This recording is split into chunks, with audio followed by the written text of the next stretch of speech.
Hello, hello, hello! Welcome back to Can's Tavern D&D. Welcome in. Hi, Sandra. um, Thanks for being here. Number one fan. Love it, love it. But welcome in, everybody. Welcome to Ken's Tavern. We hope you're doing well. We have an excellent session for you today, complete with an extra player and everything. So it's going to be an awesome one. What we're going to do is I will do a quick recap of what our last session was about. Hello, Jenna! We'll do a quick recap of what our last session was about. I will introduce who is playing today and go over a quick couple things to do with Ken's Tavern and how we play and how things come up as we go. So, last session, they started out in a battle with a giant turkey vulture called Big Sis. Big Sis also had her small turkey vulture buddies. And they were able to defeat Big Sis. If someone is rolling at the moment, have you mute yourself just for a second. It's just slightly distracting for myself. But they defeated Big Sis, the giant vulture. Ivan cut the head off and wore it for most of the last session, and continued on their way. They also sent Princess Hazel and the children that they had already rescued back to the village during this point so that they could be safe. They collected a few more children on the way and also ended up on a platform with some interesting looking walls. All of them failed their perception checks on this, and it turned out to be a giant constrictor snake that, of course, they ended up in battle with. Kirby is also here. Kirby says hello. The main player, obviously, Kirby. And they ended up in the big battle with a snake. Killed off the snake, and I feel like was it Demeter that finished like all the battles last time? I feel like that's what happened. I think it was Lena that killed the snake. Lena? Okay, Lena did totally, and I think you finished off the vulture. I think it was. It was something funny like that, where it was like Lena barely knew what was happening and like ended up being the last like hit on so many of the creatures. I kept closing my eyes, but then just like destroying Lena everything. had her eyes closed for like the entirety of the snake battle, but still managed to finish off the snake. And once you had finished off the snake had also swallowed the key, or a big key that looked important. It took literally all of you to try to find the key in the snake guts until Demeter gave it a really good kick and out popped the key. You made your way through that pathway as well to the big main tree house. The key unlocked the door, and you entered into a very dark, very wooden tree house. You couldn't hear a lot going on, but you could sense that there was magic coming from upstairs. You took a look around the rest of the downstairs, and didn't find too much other than some creepy pictures of children. You made your way upstairs where you heard there were more children in one of the rooms talking with someone called Mother, who you'd been hearing a lot about. You entered in to find a strange old / young woman who was very like letting off a lot of magical vibes, and ended up in a battle with Mother to free the children. She kept putting a spell on the kids so that they would come back and sort of get in the way and try to fight you as well. And you ended up being able to defeat Mother. She was very condescending and kind of annoying, and you were able to defeat her. Once defeated, she sort of burst into dust and bones, and the children were all free from the spell. You sort of took a look around the room. Oh, at one point, Cirrus was captured in a jar. That was exciting. Yes. That was probably that was my favorite part. When Cirrus turned into like a fly and got captured in a jar by one of the possessed children. Yeah, Nat.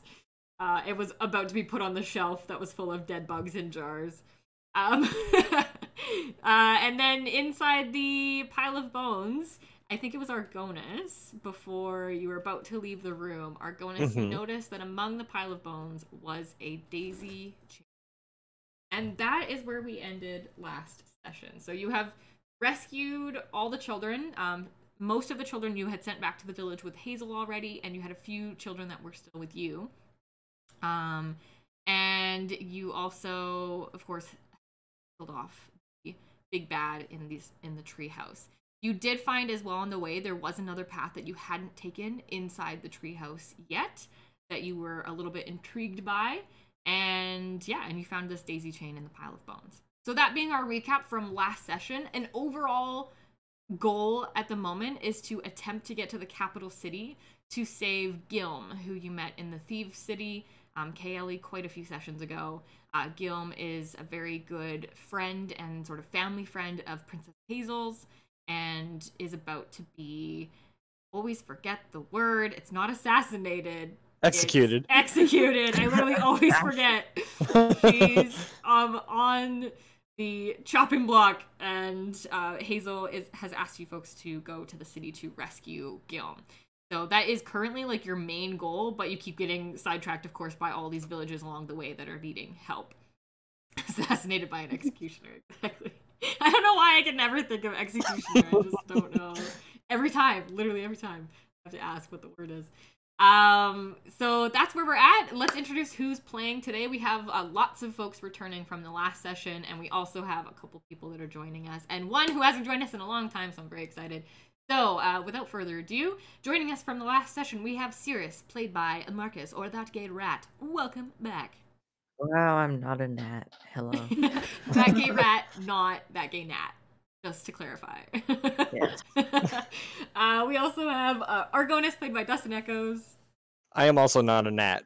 Also known as the, what is it, portable torch? Or Yes. Or lawn care service. Or Argonis's, you may know him from the Argonis's lawn care services. Business cards, up and coming. Yeah, coming to a neighborhood near you. We have Demeter also returning, played by Mama Marcus. Hello. Known as the Hi, Mama calm, Marcus. level-headed one, I would say, is Demeter's role, I think, in this campaign. I always When feel they bad. listen. Yeah, I always feel bad for Demeter. It's like the one calming voice. So funny. And we have the ever moody, ever brooding Lena, played by Call Me Ames. Hello. I'll try to keep my eyes open this time. You know what though? It's working for you, you know? Like maybe Yeah. you're just gonna become the like blindfolded bandit or something. You never I mean, know. it worked last time, I so. use all my other senses. Yeah, exactly. Returning to the session we've seen him quite often. This is Vittore, played by Yaren. Hello. Missing for a session, but we're very happy to have him back. And we also have returning for a second session with us. We're really excited to have Claire, played by Bunny Baby. Thank you so much for joining us today. We're so excited to have you with us. Absolutely. Bunny Baby, is your mic still muted? Oh no. Oh no. Come back. You can probably try. Come back. Oh, she's in the waiting room. Pull her back in. Come back. Bunny Baby, you here? Hello. I feel like I'm playing the ghost game from yesterday. Claire, if you're here, give us a sign. What's your favorite food? What's your favorite color? How old are you? Give us a Adult. sign. Hit me, baby, one more time. Good. I'm in a singing mood today. We're Awesome. waiting for the musical episode. Right? Hello. Welcome Hi. back. Welcome Hi. back. I had to turn down the sensitivity. I turned it up so you guys didn't get background noise and that ruffling sound that was happening earlier. Oh, that's a Hi, lot better. I'm back. Thank you. We're excited to have Claire back joining us today. Welcome back. As Hello. we will do a quick overview of Ken's Tavern once again for those of you who may be new to listening in with us and joining the Ken's Tavern community. My name is Magma. I am the DM for this particular campaign. There are 2 other current DMs and then some future ones as well, which I'm really excited about. So, Sandra, also known as Pugsy Plays, who is currently in the chat, also runs the Nightingale campaigns, which hopefully we will see the second chapter of that very soon. And Marcus, that gay rat, is also going to be starting a Western-themed campaign, which we are also super excited for. So there are our other 2 DMs as well. So Marcus is, of course, playing with us today, and Sandra is in the chat. So if you have any questions as well about their campaigns, throw them in there. Hopefully we can answer a few of those as well. And we've got a few other people who are very interested in DMing. So once we sort of get Marcus's up and running, we are going to have some others. And so it's going to be a very active channel for D&D, and I'm really excited. So if you're interested in joining the community and seeing what that's about and joining a campaign, you can definitely join us and join our Discord and get a little bit more information. As for Ken's Tavern in general, we are really big on welcoming new people to do it D&D to do D&D to do it D whatever that is. Just do it. Just do it D, man. Just do it D. So what that means is I myself, as much as we've been doing a few sessions of this, I still consider myself a very new DM, and so some rules may come up or some things may come up that I might not know or I have forgotten. And so what happens then is, one, if you're in the chat and you know the rule off the top of your head and we haven't figured it out, please feel free to comment and give us a hand. We super appreciate learning constantly about D&D and seeing how other people play as well.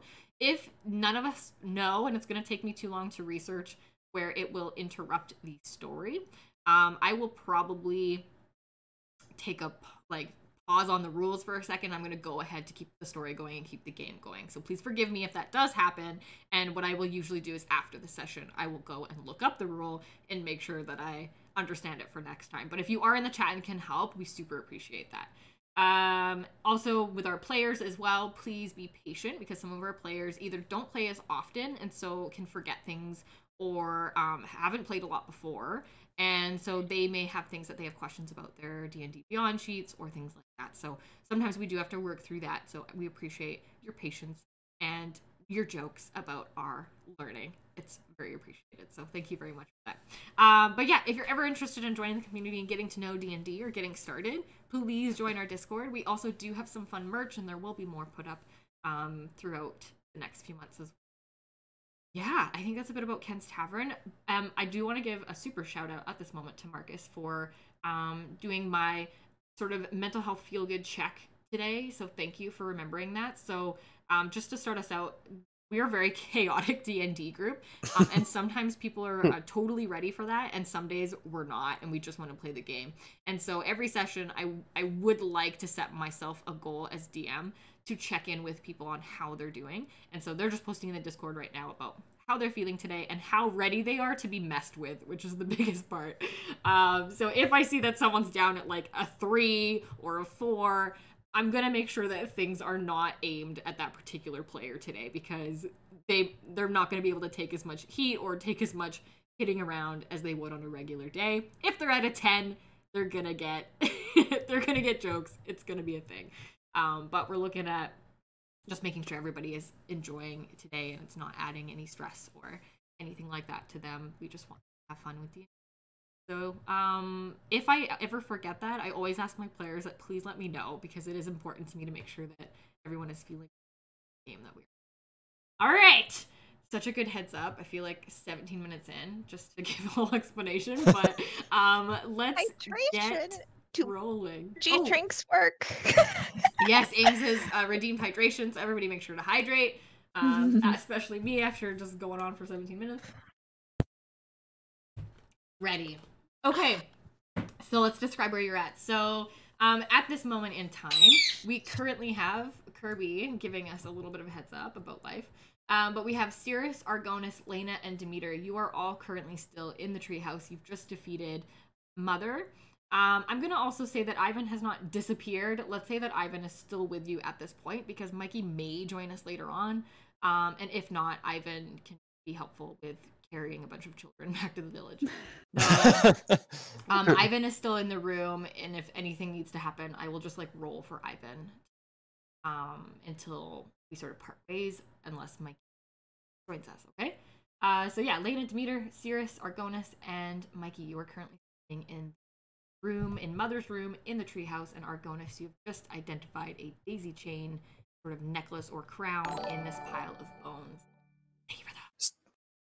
So is it like a chain with daisies on it, or just a chain of daisies? It's a chain of daisies. Okay.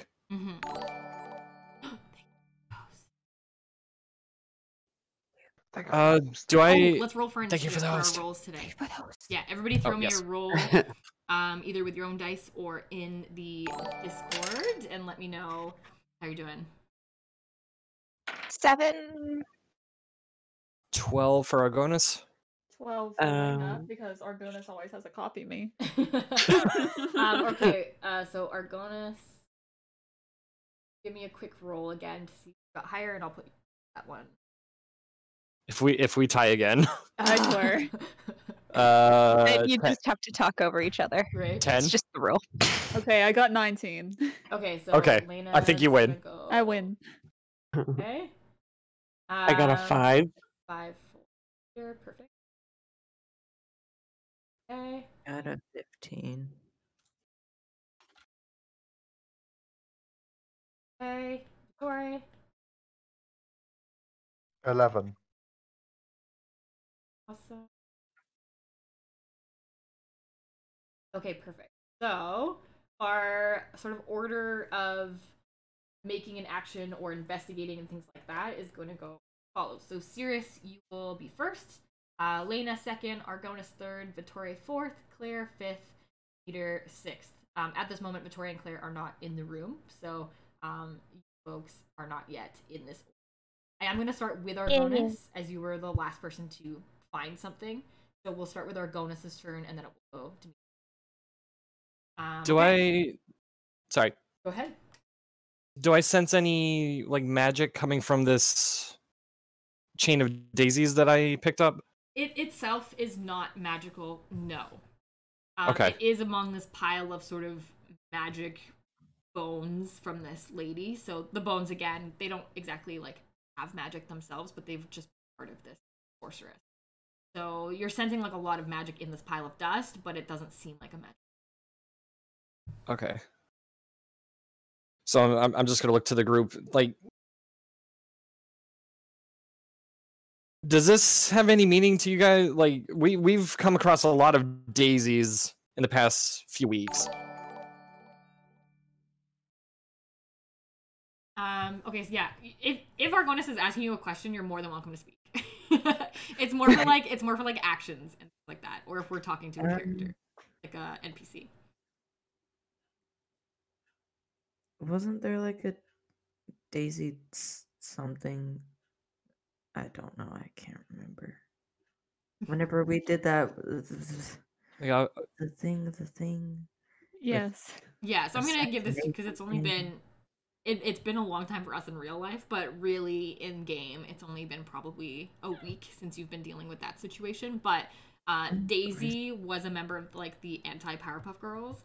So the two that you released from the jail, and the jailer, and then of course the jailer's daughter is Daisy. So when you were in Ken's memories, Daisy is like the one that like Ken was like sweet on, like they were kind of dating. And then Daisy, of course, attacked the Kirby's. So you would know that there is a Daisy that you do know. Yeah, because I know Argonis would have known her from the jail, but he wasn't in the memory with them. Mm-hmm. Yeah, I wasn't in the memory either. I think I was in the memory, but I don't Yes, you were. remember anything from the memory. Such an Okay. equipped Wasn't a party. memory. I love it. And I also remember setting some people free. Yeah. Yeah. Someone. That was fun. Good times. I mean, they seemed innocent at the time. Yeah, She was very sweet. Mikey likes to bring it up every single time anything happens. Lena is misunderstood. So rude.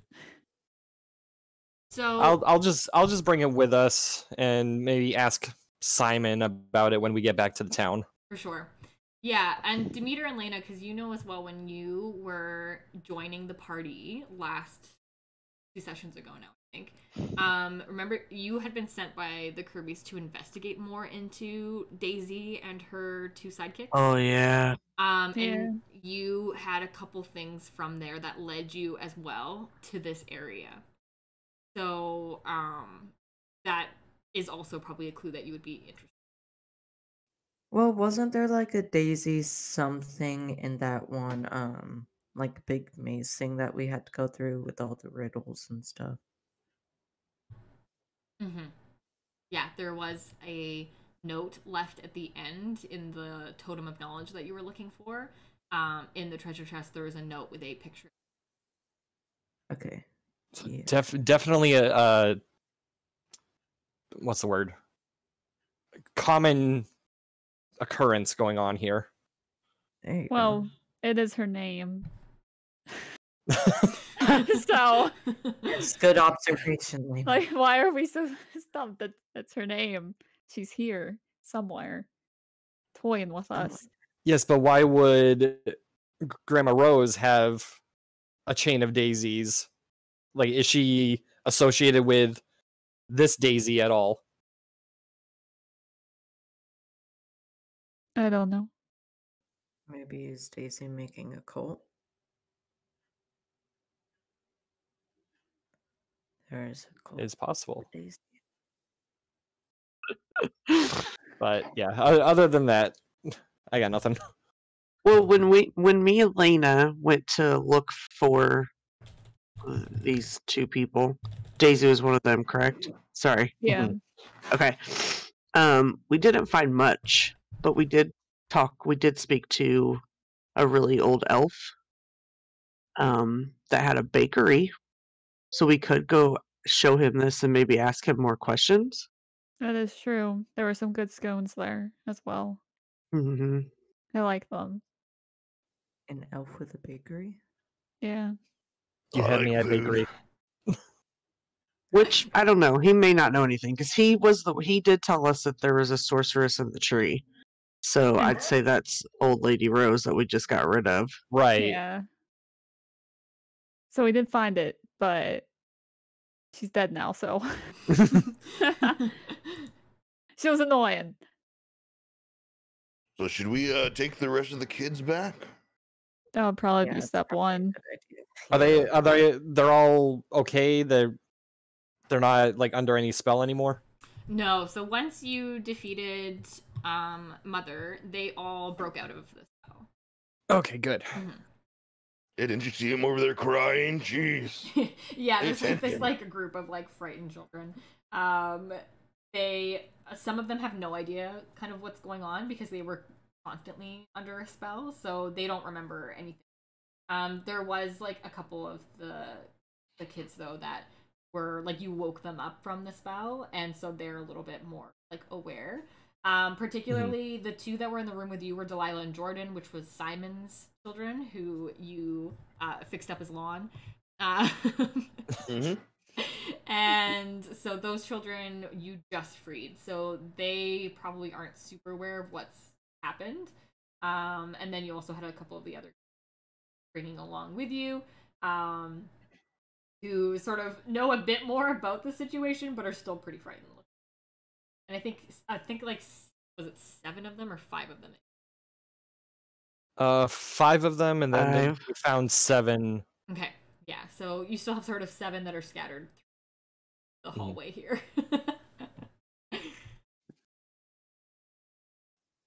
So yeah, so I say we take the daisy necklace and the kids back. Was there anything else that we noticed around? Is there anything else that we need to find? So the only other thing that's here in the treehouse that or not in the treehouse, but in this area of the fortress, there was another pathway with stairs leading down that you didn't get to look at. So that's the only piece that you haven't yet.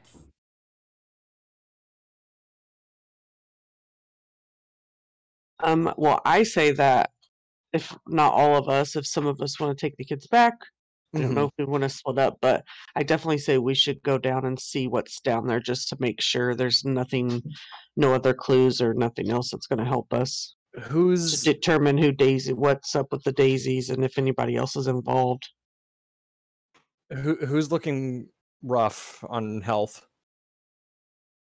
I think I'm looking pretty rough. Okay. I can touch you with my hand. My current. Well, actually, I could have probably. lay on hands. Yeah, I know.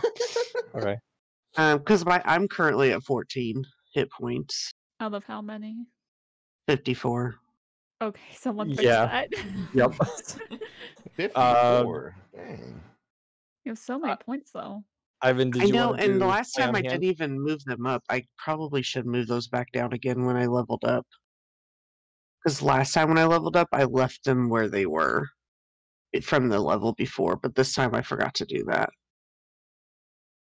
Oh, I see what you're saying. Yeah. Okay.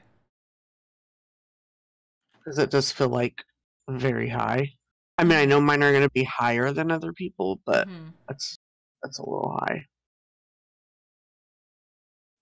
Well, I mean, you're a ranger, aren't you? Mm-hmm. And like being a centaur. Yeah. Buff your And Mikey, how many hit points do you have? At level 4, I'm 36. Mm.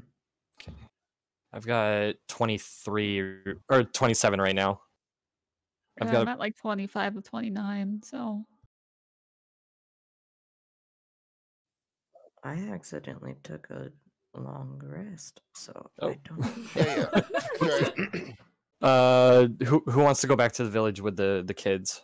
Because Are we I'm sure we fine with want And I staying mean, here. we don't have to split up. I'm not. Yeah, we I'm just can- saying Yeah, we could all could go just down there. All right, I We could guess just I'll have tie some up the people stay up kids. here with the kids. Yeah. Oh, okay. Yeah, okay, so hold on. A couple other things too. Cirrus, you would probably still have Spirit Lily with you because it's probably still within the time limit. You also have like your rat as well, Arceus. So you do have a couple other like animal friends with you at the moment. So they are still with you too. Up. Okay. I'm kinda So, s- I have What's up? touchy hands as well. Can I do that on myself? Yep. I have touchy hands. I'm Oh, sorry. Are sorry. you calling Is it us touchy hands? Is it Touchy hands. still? That's not what it's Lay on called. hands. Lay on. I got grabby hands. Okay. So Wait, and going I'm in sorry. order. I kind of took over Argonus's turn. I It's knew your it was I my was- turn I was- next. Yeah. Okay, I was I'm done. sorry. I just wanted to make sure that I didn't. No we problem. were I finished. didn't want to talk too long. Okay, so Argonus, yeah, I'm gonna say that your turn, Heard like that. you picked up your daisy chains. Victoria and Claire are not yet in the room. Demeter, you're going to use touch hands on yourself. Ivan, what would you like to do at this point? Try to heal anybody else. I got like 20 points. Awesome. Okay, See who here. is fairly low? Yep. Argonus, we're 27 of 43. okay. So I'm just above half. Okay, what about you, Lena? I'm at like 25 out of 29. They're pretty equal. Let's just say we heal everybody. How's that? Yes. Everyone's healed. Okay. Do you want me to go ahead and roll for my touchy hands? Yeah, if you're Oh, no, using wait, it. see, your touchy, You don't have. no, your touchy hands are different than my touchy hands. Because my Oh, touchy mine's- hands, I don't have to roll. I just go. Oh, you've mine's been healed. cure. Mine's cure wounds. Yeah, That's not you touchy keep your hands. grabby hands away from my touchy hands. Claire does have a special healing thing, so you guys, I can heal more if and when you find me. They don't quite know that yet. It's a bit metagaming, Plus- but totally. We'll probably be doing a short or a long rest when we get back anyway. Yeah, that's Yeah. true. Yeah. So Just everybody passes out at once. Yes. Okay, All right. we're all going to have a nap right after we kill this thing, right? Is that how it's going to go? Well, we don't know if there's something down there. No, we're I don't taking a think we have to nap. kill anything yet. Everybody take a nap. Right after the big bad fight, you take a nap. Oh, I'm so tired. A child-friendly stream. I Had don't to say- think it is. Though. Okay, Cirrus, anything that you want to do at this point? I'm kind of scared because you reminded me that I have Spirit Lily and Arceus, but Arceus is always with me, so I'm kind of scared for Arceus right now. But I don't know. I Okay. don't have anything I think I should be doing. Okay. Could we send Lily down there just to Oh, yeah, That's the okay. gate. I Yeah, mean, last time I sent Lily anywhere, she didn't really come back. But right. yeah, Well, if she doesn't come I back, then guess we know something bad. okay, I Oh. guess I can send Lily down there. You're And gonna then send her if- down the path that you hadn't taken yet? Is that the place we're talking about? Yeah. Okay. All right. Awesome. You want me Lily. to toss her? No, don't toss Spirit Lily. That's so rude.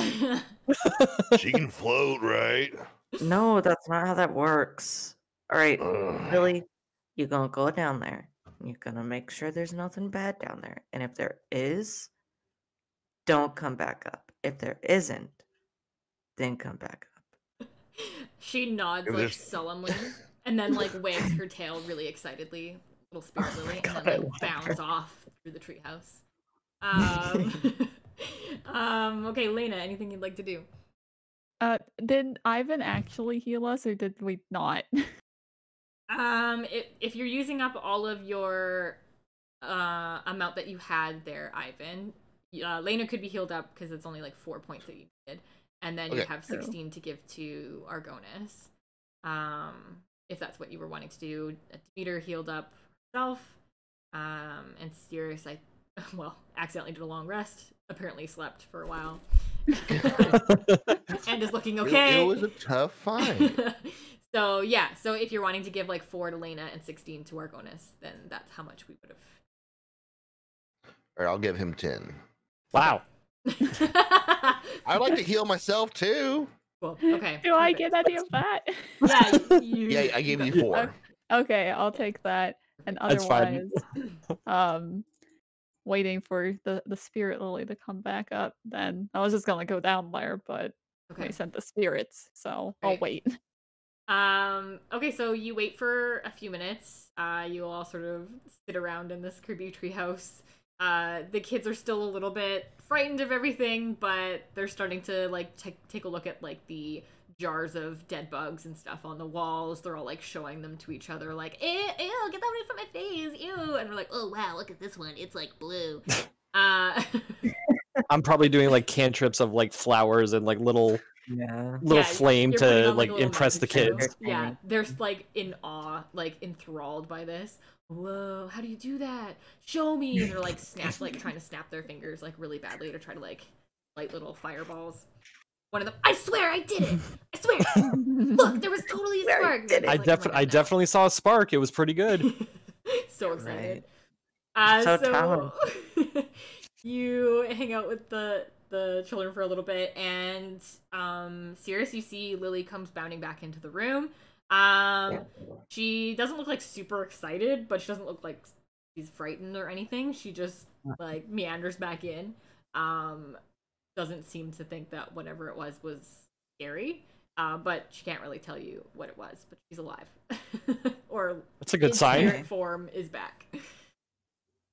Well, she's back, but I guess we can go down. does that there. mean? Let's go take a look. Yeah. Awesome. I pick up all the You're kids. gonna die, You pick up all the so- kids, okay.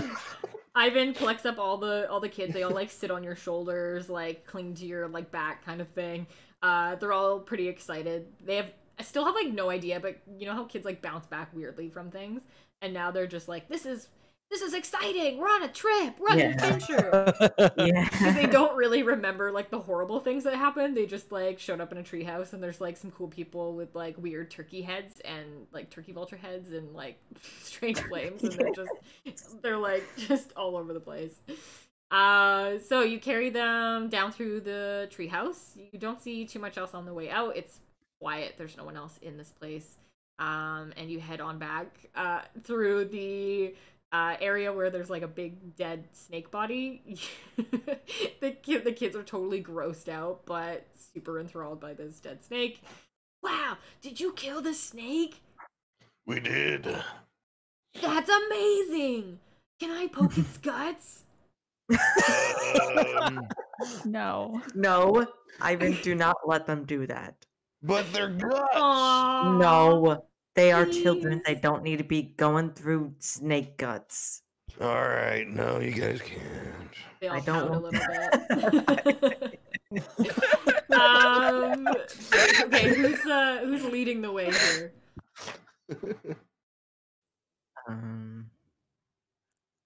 I guess me and Spirit Lily will lead the way. Okay, Sears, roll me a perception check. Oh my god. I see.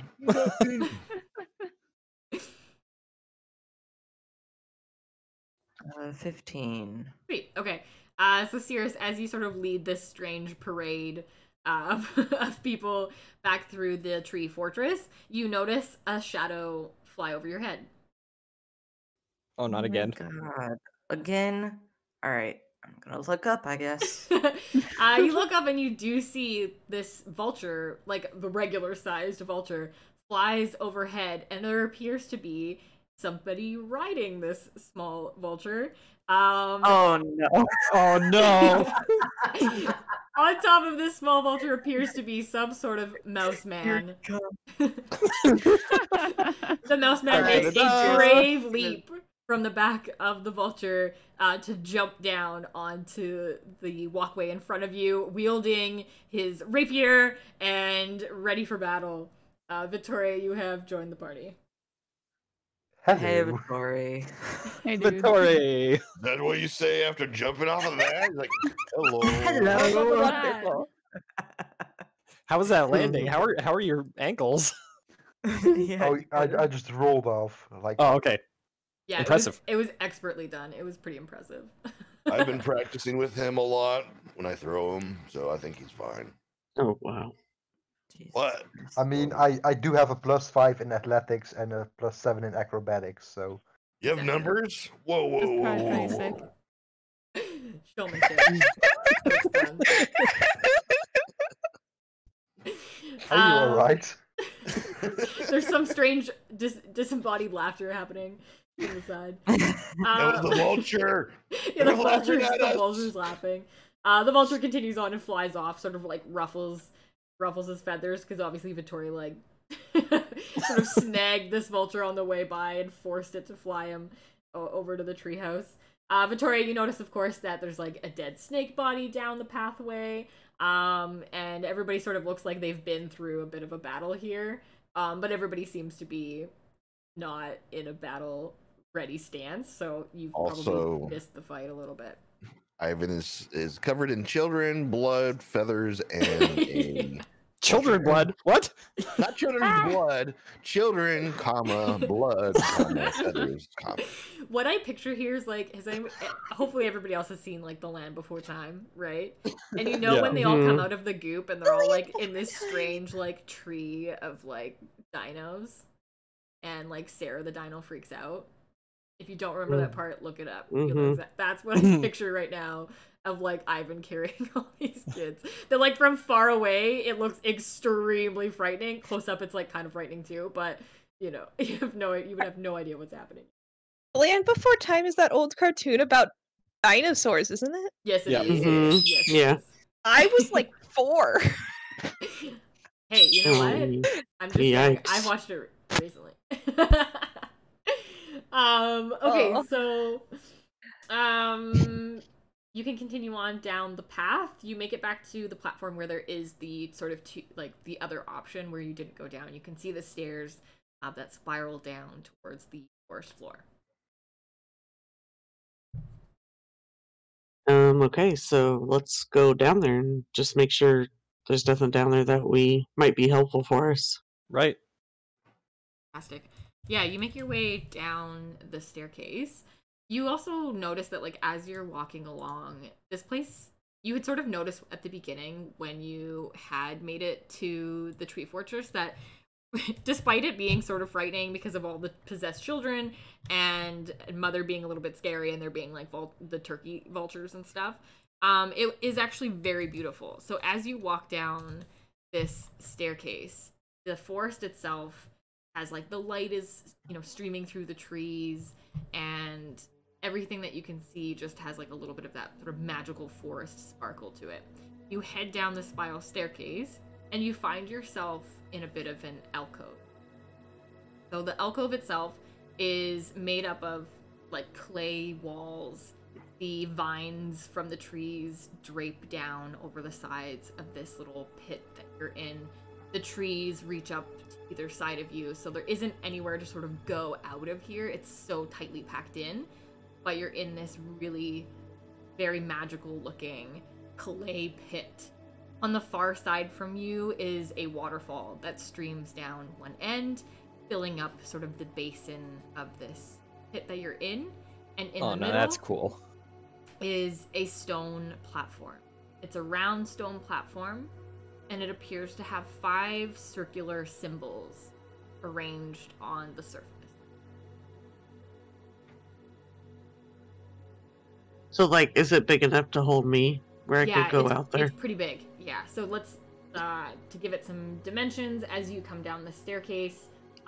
Across from you is these 5 symbols on the ground, and each symbol itself is like 6 feet in like diameter.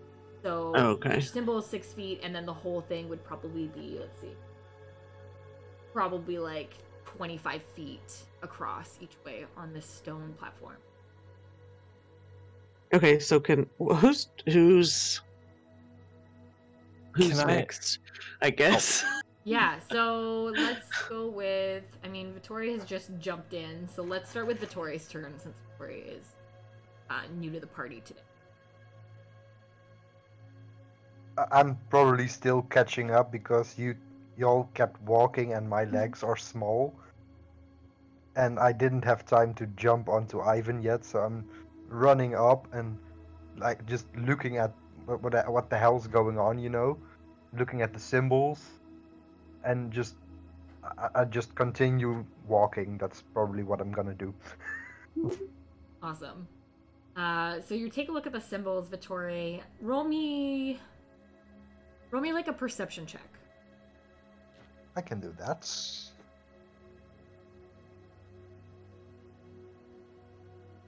A 25. Oh, wow. So you look at these symbols, and Vittoria, you pretty immediately recognize that they are representing some important places. So in the middle is a symbol that looks like in the shape of a bird. So, but it's like the head of a bird. So there's a beak and then this bird head. Very simplified in like one sort of continuous line, but it's shaped in the head of a bird.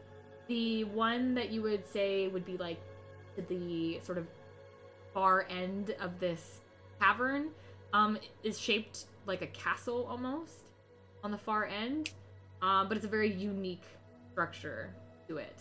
On the one on the right hand side, it's just 2 lines running parallel to each other, but they're like diagonal. Sense?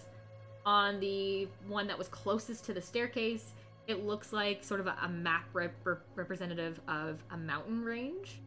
And then the one on the left is in the shape of a fish.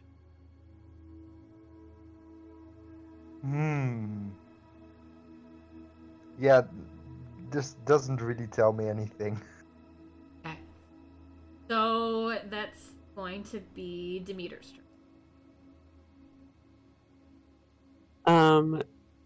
So is there water around this platform? Like you said, there's a waterfall. Does it go down into the platform goes to the water? Yeah. I just jump off and take a swim because I need a break. Yeah, okay. Fair enough. You sort of step into the side, and yeah, it's pretty deep. You don't quite, like, it doesn't go over your head or anything, but it's definitely enough to, like, go up to sort of, like, your flank. And it's very cool, clear, like, stream water. It looks really fresh, and it feels really nice, actually. So it's quite a nice little area. Can I live here when this is all done? Ivan. I just stare. The kids are all like on your shoulders and stuff. They all stare around too. Their little mouths are all like open. It's quite beautiful. Cirrus. I guess I'm gonna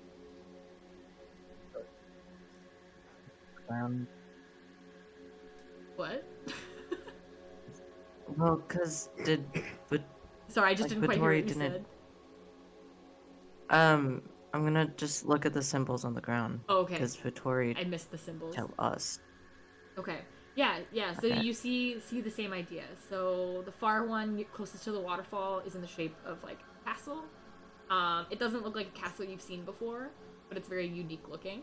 To the right-hand side is just two parallel lines that are in like a diagonal.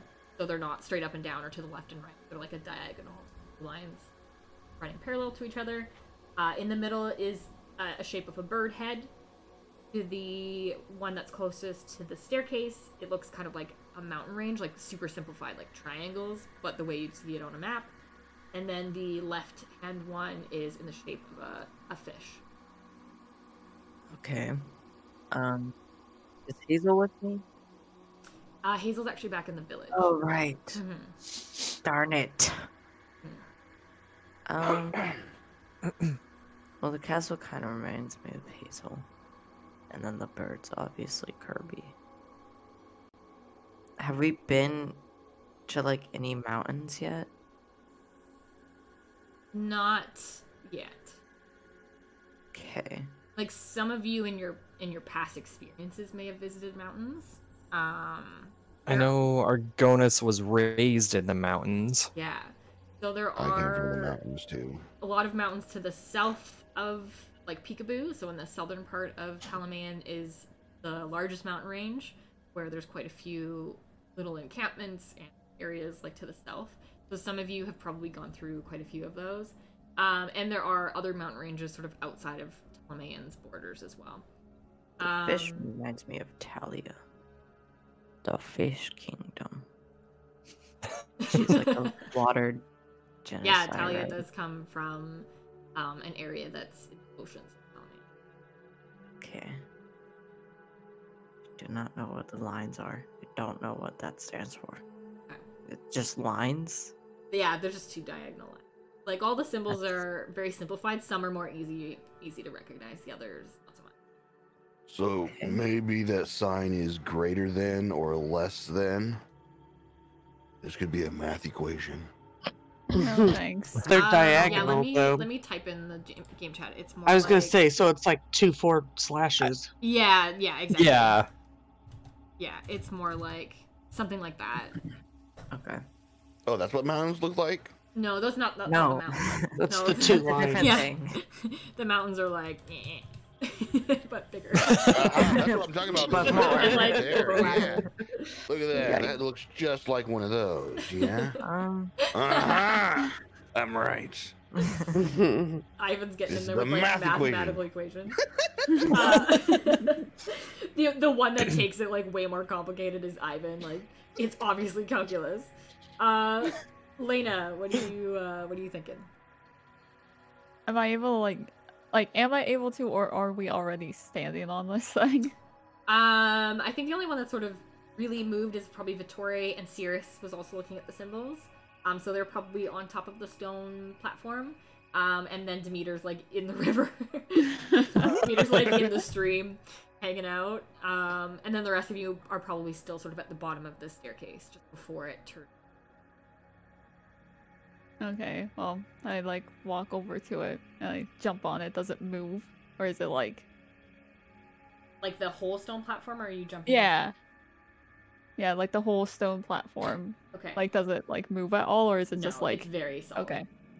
All right, then my plan's out. Okay. I thought it was like almost like a compass or something that Oh, you yeah, could like yeah. spin, Oh. but no. And the diagonal lines, I just look at them and think that they're like either swords or someone just has their arms in the air, like they're waving them back and forth. Just don't. That's Lena's observation. So good. I actually really like that one. Argonis, on your turn, being our resident person who can sort of detect magic, can you roll me a? It'll be another perception check. I know I've done a ton of those. Be a Sure. I actually had a theory, but I will roll. Let's see. That's on a. You said perception, right? Yeah. 13. Okay. That'll be good enough. So basically, Argonis, as you're sort of looking around this space, you notice that every time you kind of catch the middle symbol in your sort of side, like, of your vision, like your peripheral vision, it almost seems like it's lit up. But when you look directly at it, it's not. And the middle symbol, what was the middle symbol again? That one's the one that's in the shape of like a bird head. Okay. Can I? You said there's like a some sort of pillar in the middle of this platform, right? There's no pillar. It's just okay. the symbols on the ground. Yeah. Okay. I'm gonna walk over and I guess I'm just gonna touch the symbol. Okay. As you walk over and touch the symbol, you then notice that it lights up. So everyone, you now see that the center symbol has lit up. It glows like a vibrant blue, and as it lights up, it sort of lights up enough that it's a pillar of light that erupts from this symbol. After a few seconds, the pillar shines up into the sky and then slowly dissipates downward, leaving in the center someone you recognize, Claire. Oh. Whoa! Hello. Hello! Claire, I'm going to move to your turn. Hopefully you can hear me. So, Claire, you were just... what you would know at this point is you were just walking through, like, a trail at the side of Peekabou. So, you were just, like, out and about, like, looking for herbs and things, just kind of running some errands.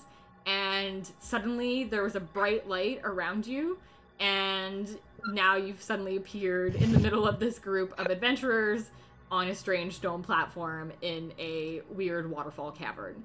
So you literally would have no idea what's just happened.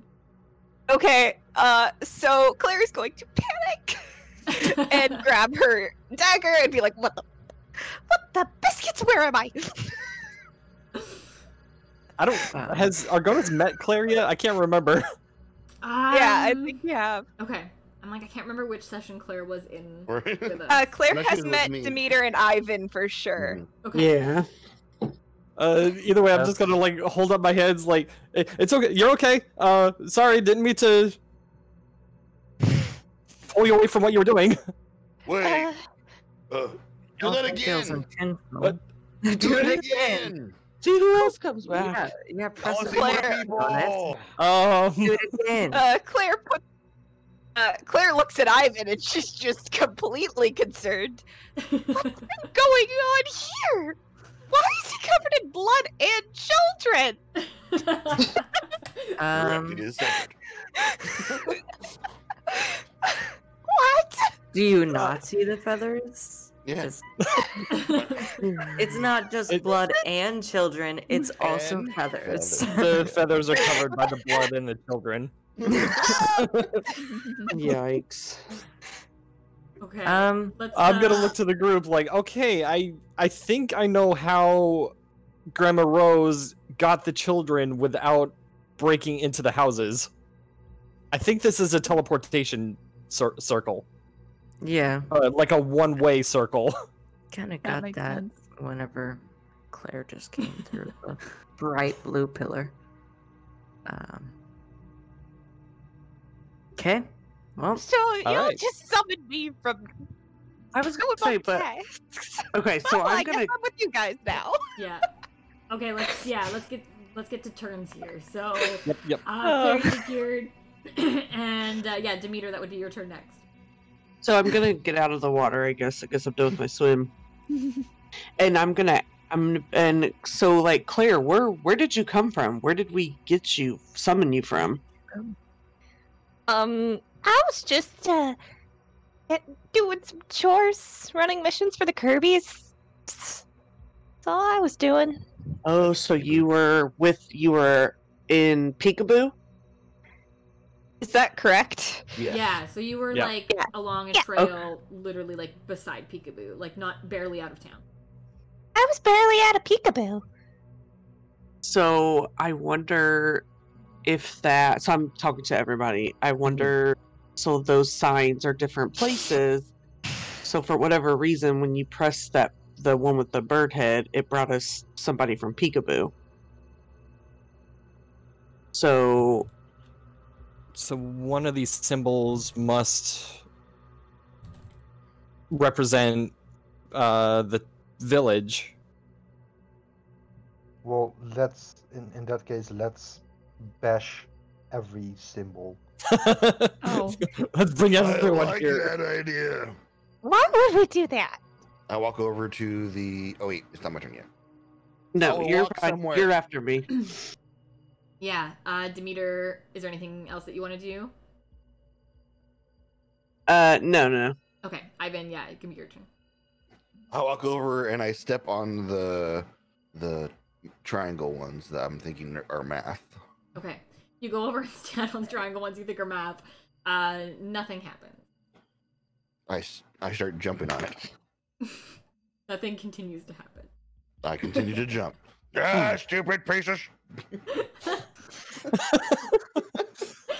The kids Meanwhile, are the clinging children to you. are like riding on They're having a blast. Ivan. They're having so much fun. They're like clinging to you, but they're like, wee! Claire's Adonis! panicking over these children that she's now very concerned for. Adonis, You're, like, make this running. move. I don't know how. What's going on? Cirrus is still gonna be with the party, but Marcus has had to head out, so Cirrus is quietly contemplating. Lena, that's your turn. I don't want to be involved in whatever Ivan is doing.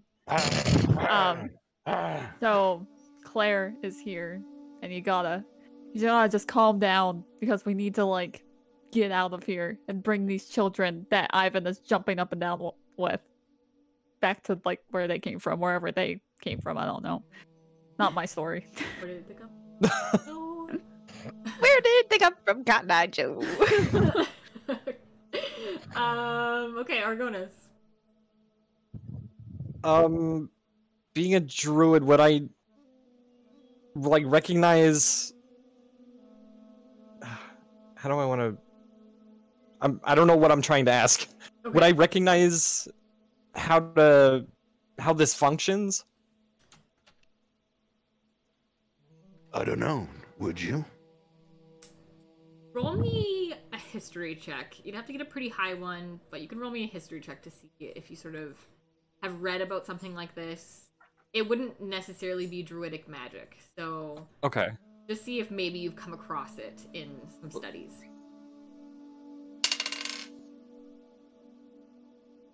That's.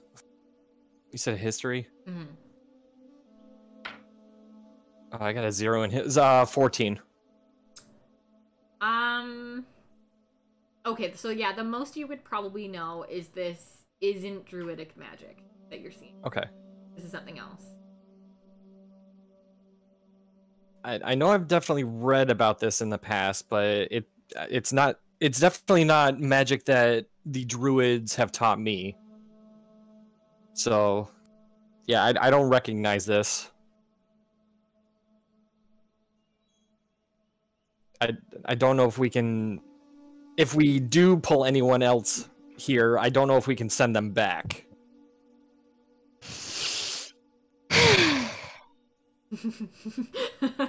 Poor Claire. The annoyed sigh. Sorry, Claire. You have Claire, you have like a bundle of like herbs in your like left hand or something. Like you were picking and you were just about to like put it in your satchel of like herbs. And so like you were brought over, but like your satchel was like not. I'm so sorry. She stuffs them Claire into can her always- backpack. Like, what am I gonna Claire do? can- Yeah, Claire you're can about always fly back. you're about a few days travel from Peekaboo at this point. I am so sorry. Well, Might be better just I to come think with I us. like adventure. Otherwise, you can always hitch a ride on a bird. Yeah. That's Like I true. did. That's fair. Vittori, it is your turn. Also, I can kind of turn into animals, so I guess that's fine. That's true. That too. Yeah, Vittori, go for it. Anything you'd like to do? Well, I'd like to start jumping on another symbol. Okay. Yeah, which one do you want to try? Okay, so we tried the bird one. Mikey or Ivan is jumping on the lines. Yeah, mountain. Mikey's jumping on the triangle. I'd like to jump on the fish. Okay. Yeah, you go and start jumping on the fish symbol. Roll me. It's not even gonna be anything. Just roll me like a d20, and I'll see what happens, if anything. Okay. D20. Where are we? Go. And we've got an 18. Ooh, okay. You start jumping on the fish symbol, and suddenly, like, it feels like you've just stepped under a waterfall and you are soaked. Nobody has appeared, the light didn't light up or anything, but just suddenly you're, like, soaked. I blame Ivan.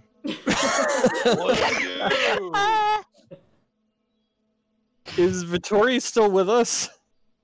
Yeah, he's still there. Okay. He just looks like he dunked himself in, like, a pond or something. Like, he is a very wet mouse. Looks a little sad. I'd like to start me of, saving my weapons before they start to rust. Okay.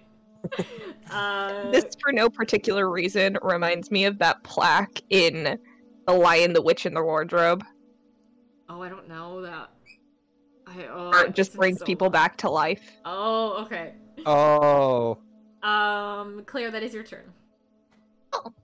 Can Claire just kind of investigate this whole plaque and trying to figure out what it is and just kind of look around on it? See if she can figure anything out? Yeah, do you want to roll me a history check like Argonis did? Yeah. It's gonna pretty much match Argonis because I'm pretty sure my it'll still have history to is be a like high nothing. roll if you Oh, I could give you guidance though. Okay. So that Okay. gives what, plus or Doesn't advantage? that add a d4? Yes. Yeah. Okay. Ooh. 21. Nice. Okay. So, Claire, as you start to sort of get your bearings and your heart rate comes down a little bit, you take a look at the other symbols. And again, just like Argonis, you know that this isn't druidic magic, even though it's such a like nice and natural looking cavern. You do know this is some sort of like sorcerer magic. But you would know that this type of teleportation device, it is two-way. So you can send people. However, it needs to be activated at both spots.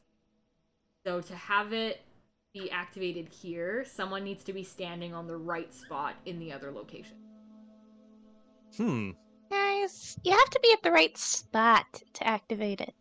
Meaning So that you somebody has to be at the right place.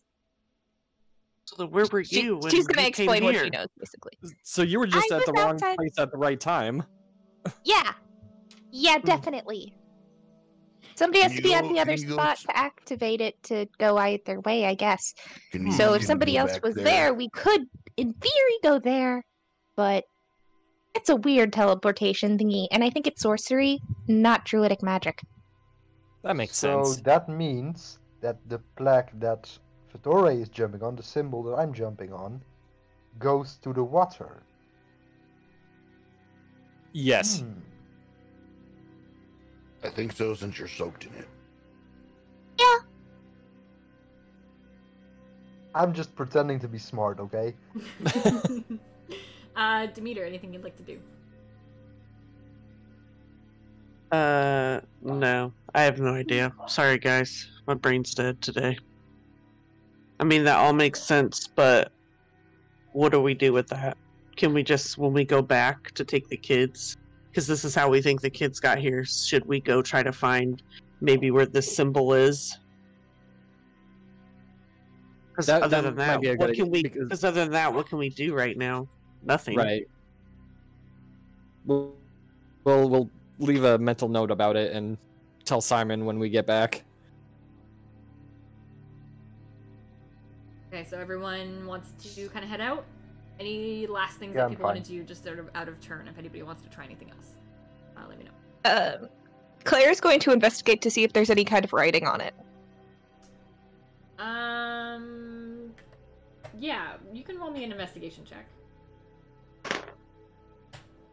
I just rolled the same number twice, +3, so 22. Sorry? 22. 22? Yeah, I rolled a 19 again and it's +3. No, 20. Yeah, 22. Okay, yeah. Unfortunately, there isn't anything written on this platform. So you do a really thorough look at the platform. You don't see any other engravings. So everywhere else, the rock is just like a smooth rock. And then you have the 5 symbols, but there isn't any other writing or any other discernible marks. Okay. Despite your amazing roll. Darn. My glitter dice either roll really well or really bad, and there's no between, so... Yeah, that's gonna happen a lot. Great. Alright, so you all take sort of a final glance over the area. Argonis, you don't see any of them glowing again like they were. So you can kind of assume that the reason that one was glowing was because Claire was standing in the right spot at the right time. Okay, that makes sense. Yeah, the other ones are not glowing, so you can assume that at this point none of the other ones are activated. So you all take sort of one final look, and you head on back up the stairs. You make your way back across all the different platforms, double checking to make sure that there's no kids or anything that you've left behind, and make your way back through the forest. Anything else we want to do just before I have you leave sort of the tree fortress area? Yeah, can I find something like a curtain to dry myself off on? Yeah, sure. As you go back through one of the platforms, you go back through like sort of the bedroom one where it was like the bunk beds, and you find like a blanket to dry yourself off on. Thank you. Yeah. You do a little like scruff, like you're like cleaning their little whiskers and things.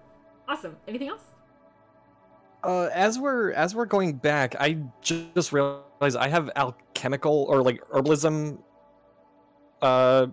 tools. Could I just try finding like herbs and stuff to make my own healing potions? Ooh, like as you're going back through the forest? Yeah. Yeah. What would it be for that? Nature check, probably? Gather some herbs. and things? Probably. Yeah, sure thing. Either nature or investigation. Yeah, give me a nature check.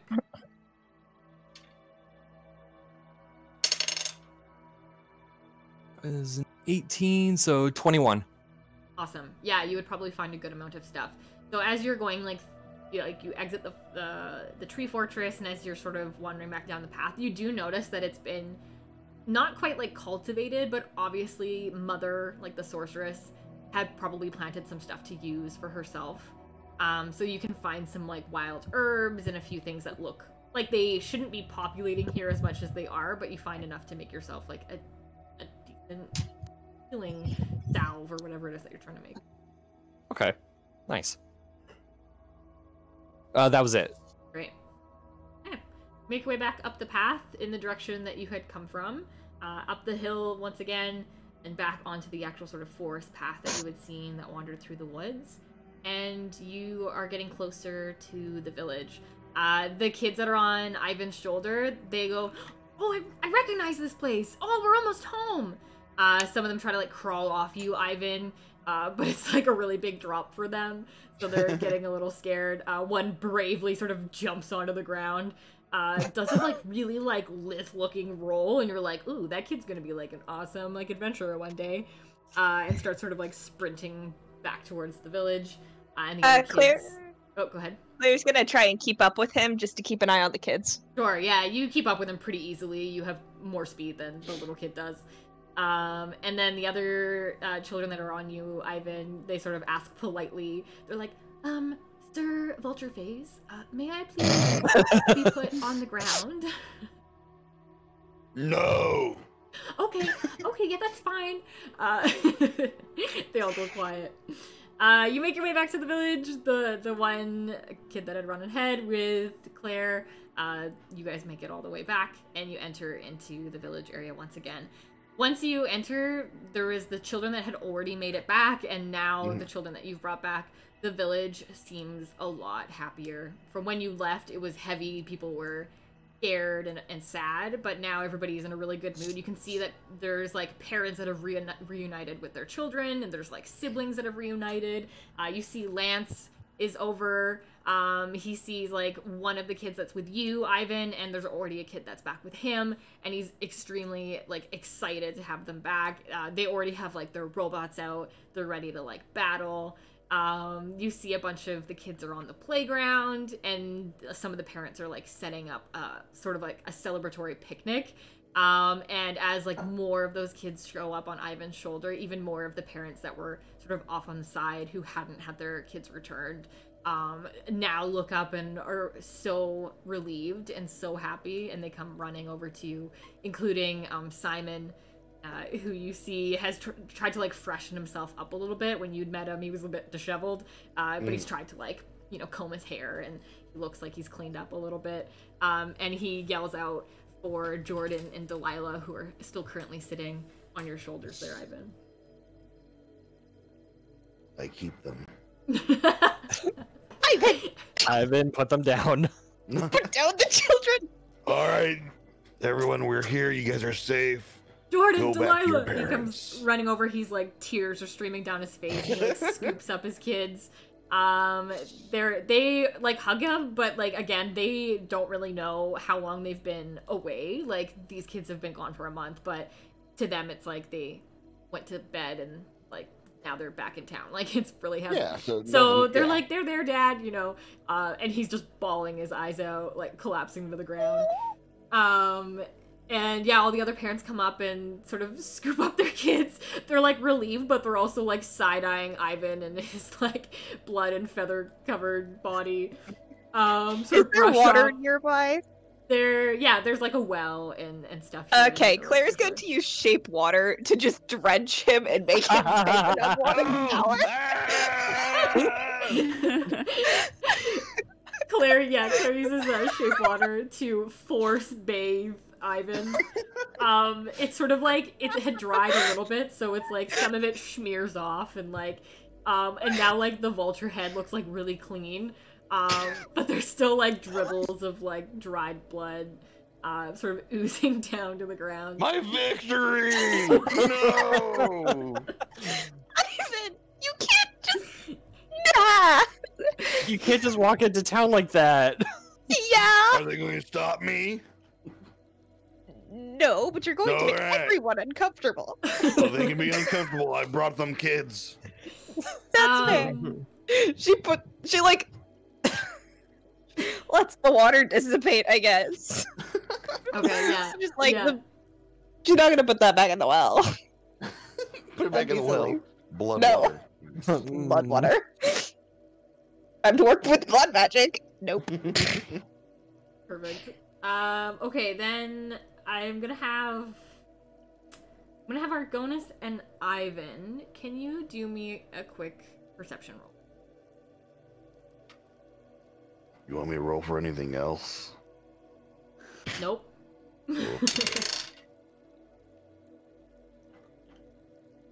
Oh, that's a 4. I'm gonna give myself guidance. I rolled 8, and he didn't give me guidance. 6 for me. Okay. Do you want guidance too? I don't know. Did you want to give me guidance? Maybe.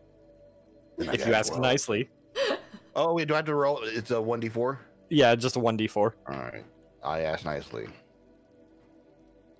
I got Have some 11. guidance. I can almost tell what you want me to see, possibly. Okay. What did you get? 11. Okay. Yeah, Argonis, you're just really pleased. You know, like this feels like a win. You know that in the last village it wasn't that much of a win for you guys. Mhm. I And can this call it a feels win. like this feels a lot better. You've returned the kids, and like all of the kids, like you didn't lose any. The parents are really happy, and like you just feel really good, like you've done something really good. So you don't particularly notice anything. Argonis definitely feels like he's redeemed himself after the last village. Exactly, yeah. And Ivan, within 11, like you're also pleased because like you won like some battles, like you've got your vulture head, and you're feeling pretty good. But you were really wanting to like celebrate, and particularly you were wanting to see how Hazel was doing. But as you look around, you don't see her anywhere. Wifey!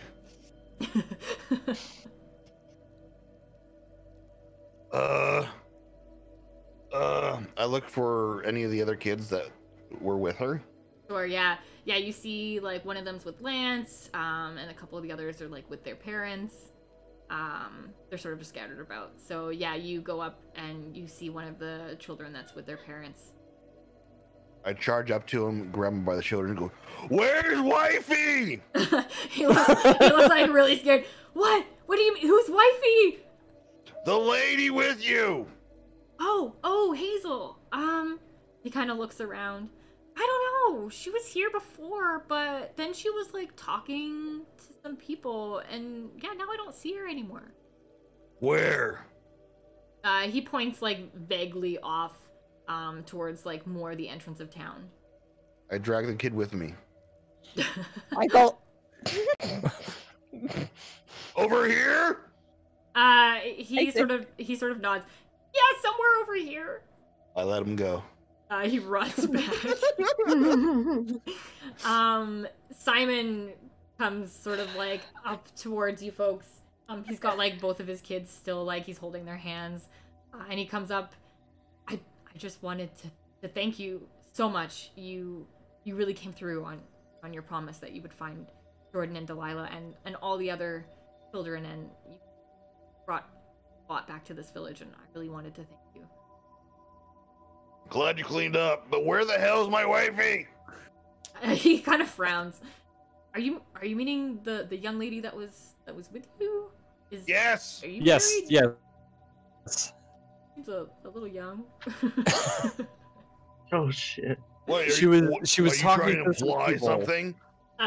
No, Sir Ivan, not at all. But well, I would have thought maybe you knew, but there were some folks that came by and they said that they just met her, and they said they really needed help, and she seemed like she really wanted to help them, and so she went off with them. What Tell did they me look like? everything. What did I they pick look him up. like? There was a woman and a few men with her, just a small traveling party. They said they were from the next village over. Which next village?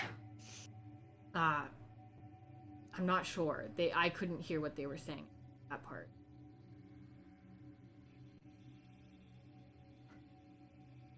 Oh, If she dies, I have a spell that would work, but I need to rest. rest. No, it has to be a long rest so I can like adjust my spells because. Hang on, I gotta find it. I go out there and start looking for feet. Kind person? Yes. You start looking for feet? Or like Footprints. footprints. No, I'm like, Okay. I'm Ivan. Where's their feet? Okay. Yeah, you start stomping off, looking at the dirt. Yeah, Ivan, you can go ahead and roll me an investigation check. Or would it be nature for footprints? Oh no, I don't have. I have locate object if you guys know something that she has. But I has my don't have heart. it prepared. That does not work. Oh, I've got locate animal, not locate person. Ooh. Did you roll for me, Mikey or Ivan? Which one did you want me to roll for? Whatever's footprints, which I think would be nature, Nature. -1. like tracking. 18. Ooh, that's awesome. Good roll. Yeah, you can see, like, there's quite a few footprints because you're sort of in the middle of the village, but as you go towards the entrance, for some reason, Ivan seems to recognize a set of footprints as being Hazel's footprints, Hazel's feet.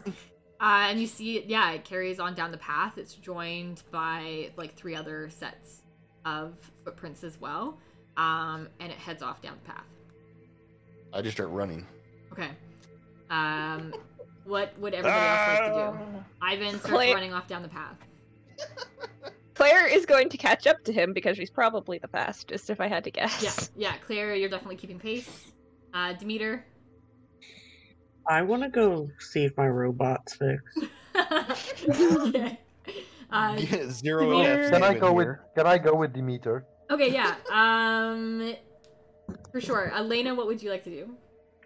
I'll go with Ivan because what else do I have to lose? Cool. Okay, yeah, you're I gonna need go to with beat this Ivan, lady. and you go running off to follow Ivan and Argonis. What about yourself? I'm just looking between the group just splitting up. I'm gonna pull the daisy chain out of my pack and show it to Simon real quick. Does this have any significance to you? Simon frowns but shakes his head. No, other than my kids make daisy chains. Couldn't tell you anything else interesting. Okay. Okay, that's fine. I would love to stay longer, but we gotta go find our party member. Thank you for everything. No, thank you. And you're gonna go after Ivan, you said? Yeah. I'm actually going to catch up. This is gonna be weird right in front of Simon, but I'm gonna beast form into a wolf and chase after Ivan.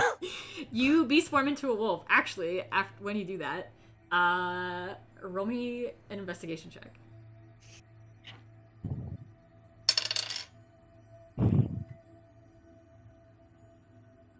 Uh, 11. Okay, I'm gonna say it's good enough. You smell other wolves. Oh no. As you Holy hell. run I after Ivan. I dash towards Ivan. Okay. Quickly for our robot store here. I'm just gonna look up a few things. But you folks aren't really racing towards the robot store, so we will probably start with the other one. Because they're probably going to be a little bit faster at getting to where they're trying to go. So I'll let that figure itself out here. Okay. Just trying to pull that up for when we do get to there. Okay. So here we go. Ivan and Claire and Argonis and Lena. Lena, you're probably trailing behind a little bit. Argonis would have probably surpassed you in wolf form. Ivan and Claire would probably be matching the same pace. You are like running down the path. As you come around the corner, you can see 3 figures ahead of you. As you get closer to them, you would see that 2 of them are not in human form. They are something else. There's one that is in human form, and there's something on the ground in front of them. I fucking charged right into him. Claire's going to attempt to investigate whatever the heck that is. Okay. So, you're gonna charge right into them, Ivan? Yeah. Okay. Let's everyone in this party roll me our battle initiative, and Ivan, you will be able to get that turn in for the charge first off. But roll me initiative first. 5. Are you kidding me? Fine. This time I'm actually going to add my initiative. Good, okay. You said 12? I got a 2. Okay. 8. Awesome. Okay, I have and then... 10. Perfect. Okay, so it's gonna go Lena, Claire, Ivan, Argonis, but Ivan is going to catch them off guard with this charge here. Are you trying to hit all 3 of them? The 2 that are out of form. Or Okay. in form, I guess. Yeah. Okay, so they're on either side of the one in the middle, so you could pick left or right. Oh, okay. 'Cause, like they're over something, correct? Yeah, and then there's something on the ground in front of you. Yeah, you so can't I quite see want from far to away, but...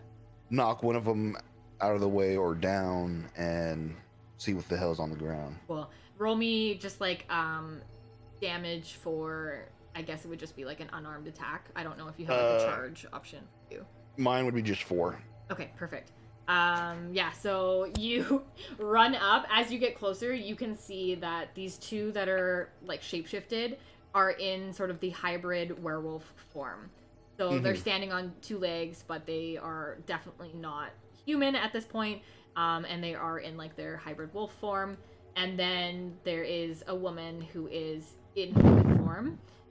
So you run over and you knock over the left one, and that's going to take 4 damage to them, and they'll be knocked prone for part of their turn here.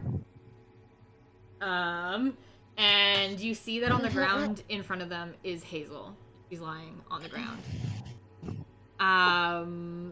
Would you like to do anything else? So that was sort of an action, but you're welcome to like say something or look at something. Well, the fun thing about being level 5 is I get 2 attacks. Great.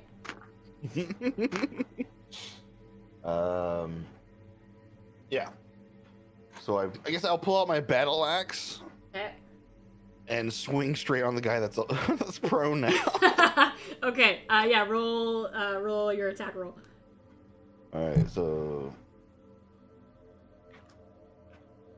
should be that now. Oh, that's fancy.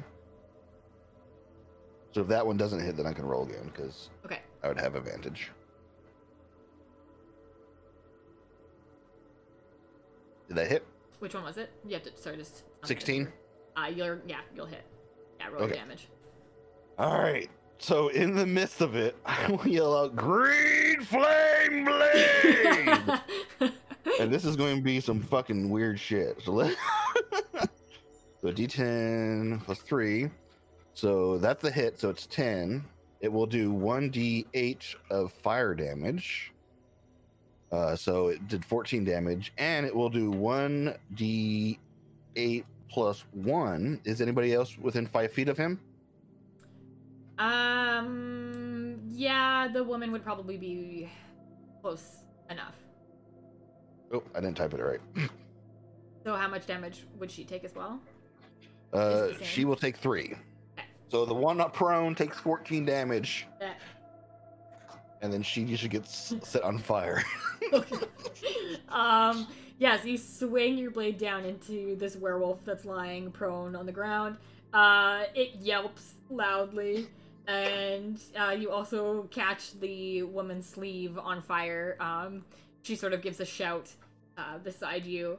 Awesome.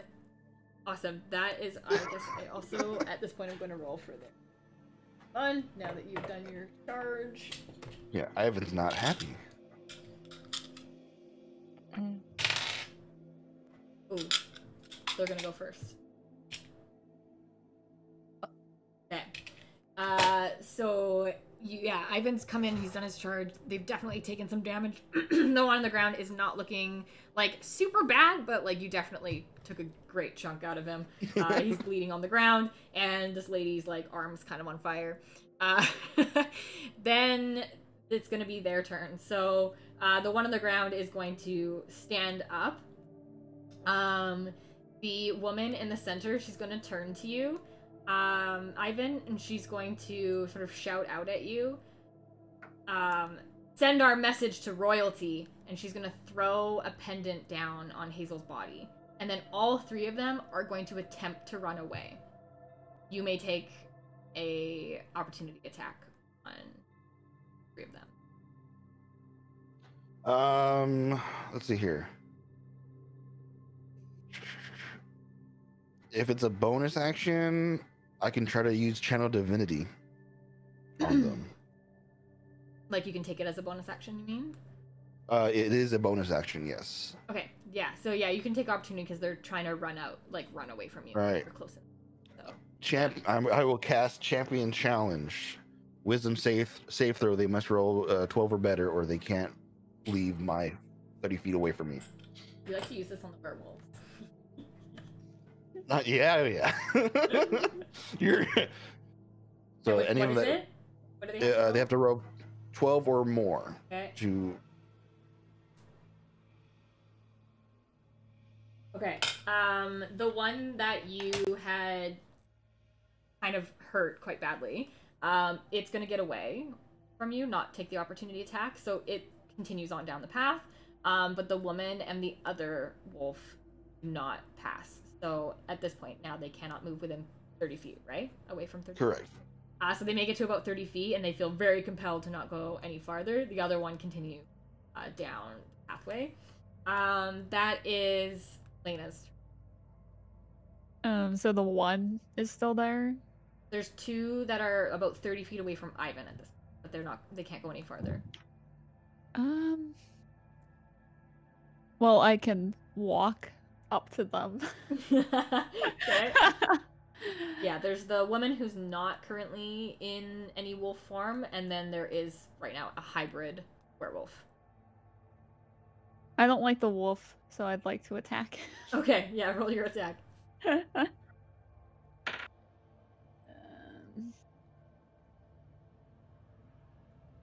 It's like a 24, so I'm hoping I hit. You will definitely hit with a 24. Okay. Are you doing a two-handed attack as well? I only have my short sword equipped, so I can't. Okay. So I'm just gonna do a normal one. I could punch him afterwards, but we'll see.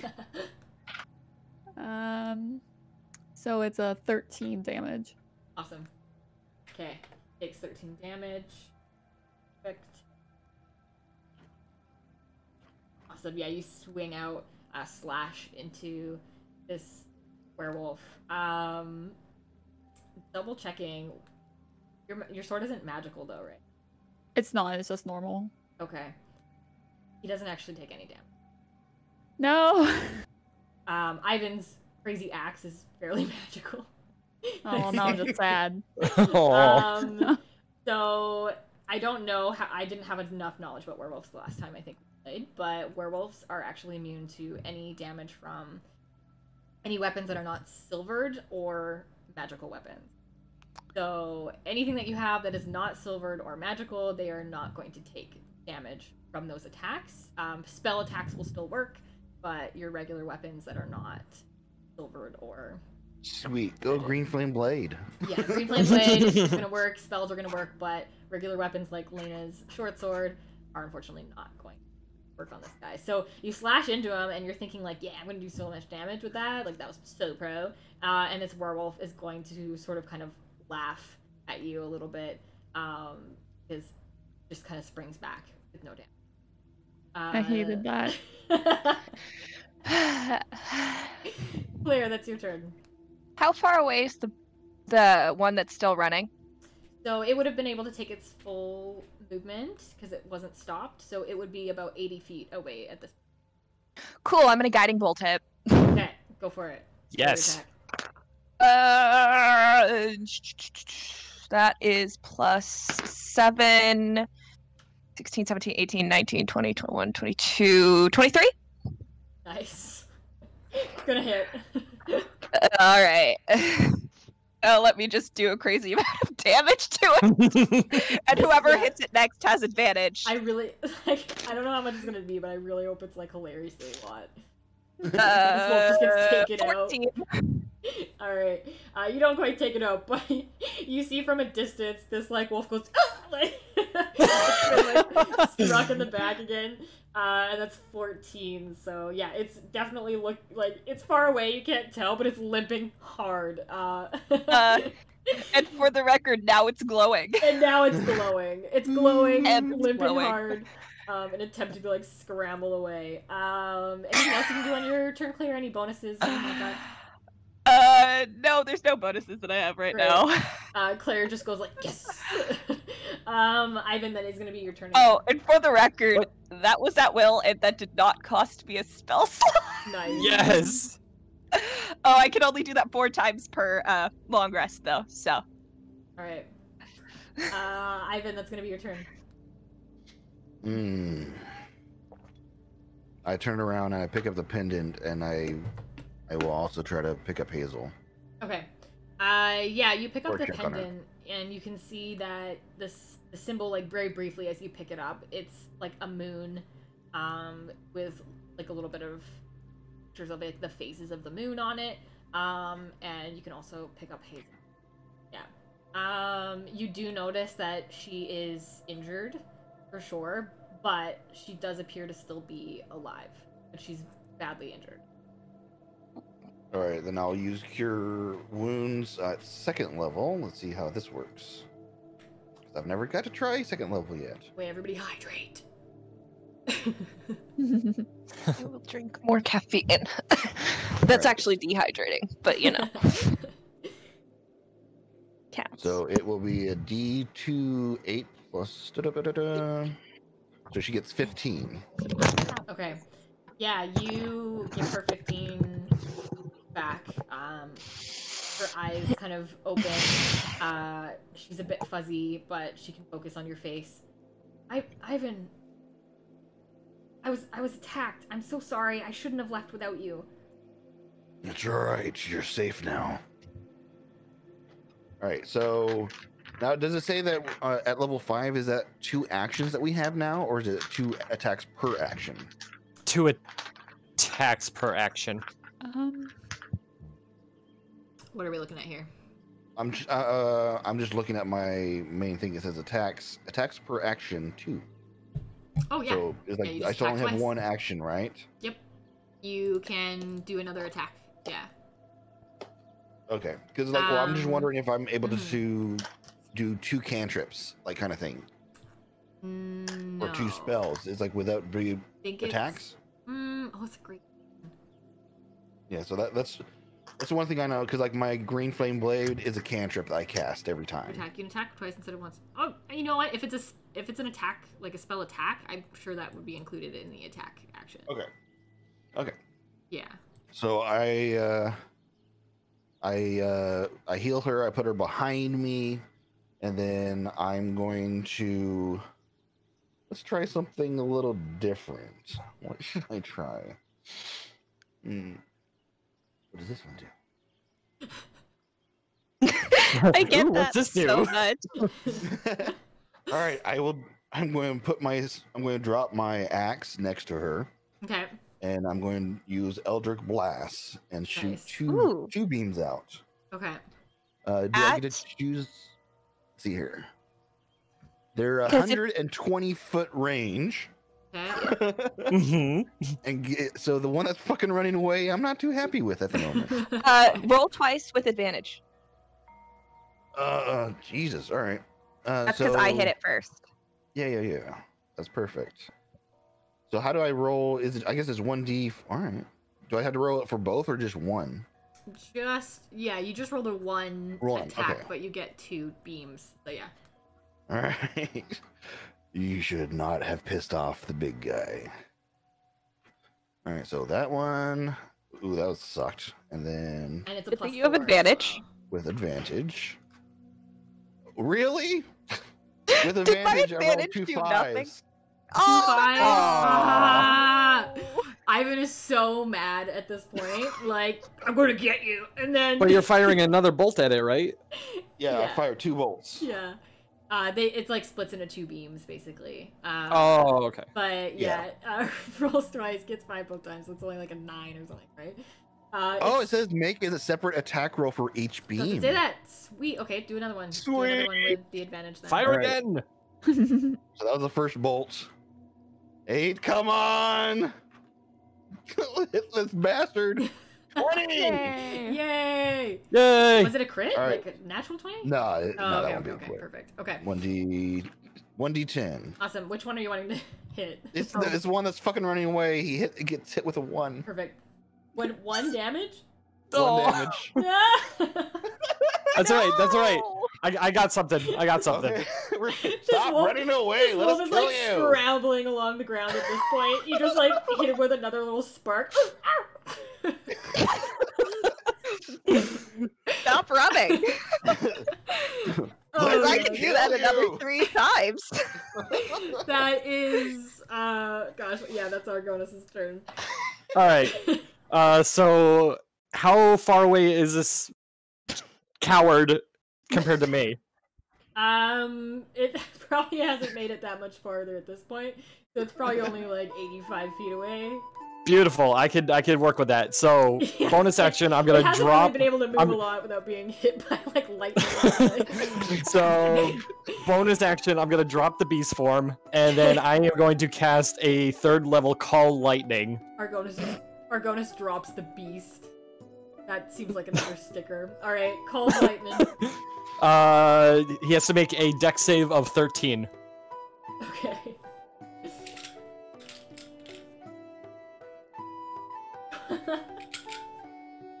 He gets a 4. Okay, that is 3d10 lightning damage. Ah, God! This 4 of this thing. I mean, he's evil, so. Let's see. We got 19 Oh. plus 6. Oh, no! 25. 25 lightning damage. That is exactly what you need to roast this werewolf. Like, you're not going anywhere. He just gets hit with this little spark from Ivan, like, yelps, like, continues to scramble forward, and then just out of the sky, this, like, huge lightning bolt crashes down and totally fries him, like, in place. He's just this, like, carbonized, like, wolf, like, standing there before he crumbles into ash.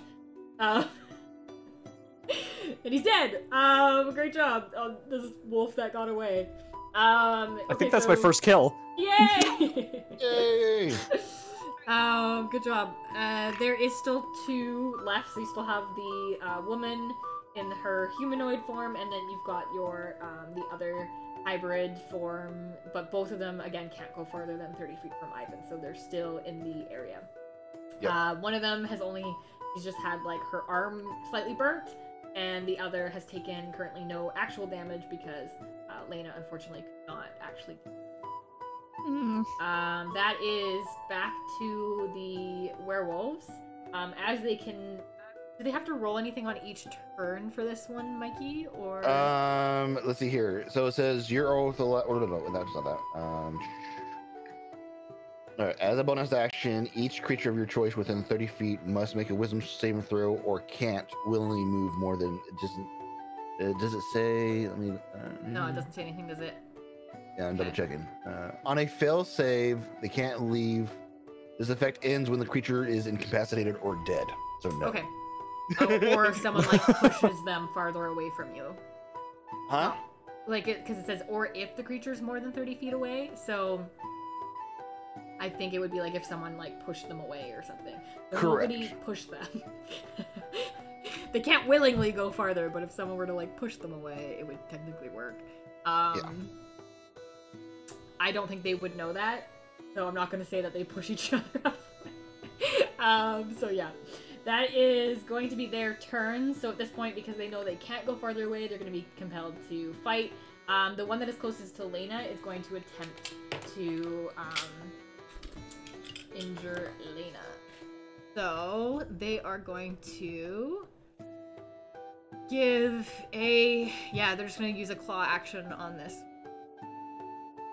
So they get 2 attacks, so he's going to try to hit you with his claws. Hit. And...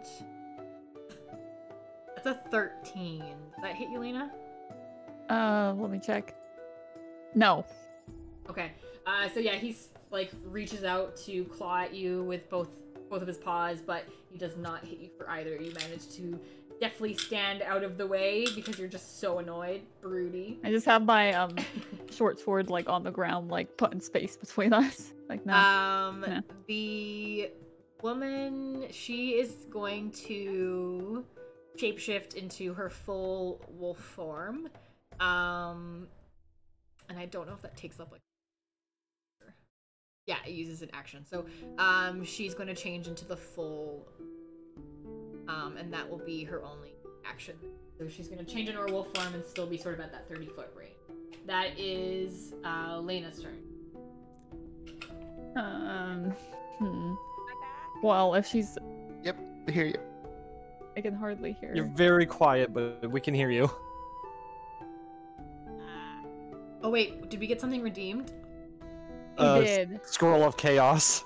For Argonis. For me. Of Chaos. How does that work? Hold on, I gotta see what it is. I can't remember what I put for Scroll of Chaos. I mean, I feel I was pretty chaotic with that call lightning. Act fully chaotic for 2 minutes. This includes running headfirst into battle, confronting total NPC strangers, or arguing with guards. Okay, fantastic. So, when we get to Argonis' turn, I'll tell you what you need to do. Basically, we'll do sort of like a roll like I do on my channel. All right. See what happens there. One more quick test. Is this better? Yes. Yeah, I might need you a little bit louder, but it might be on my end. I'm pretty loud already, but if you can maybe increase your volume there, Claire, that'd be... Alright, I will do my best. I'm still figuring out my Oh, microphone. there we go. That's great. There we go. That works pretty good there. It just a lot better decided to now. start working now. Okay. Yes. Perfect. It's good. We're good. Lovely. Great. Okay. Awesome. So back to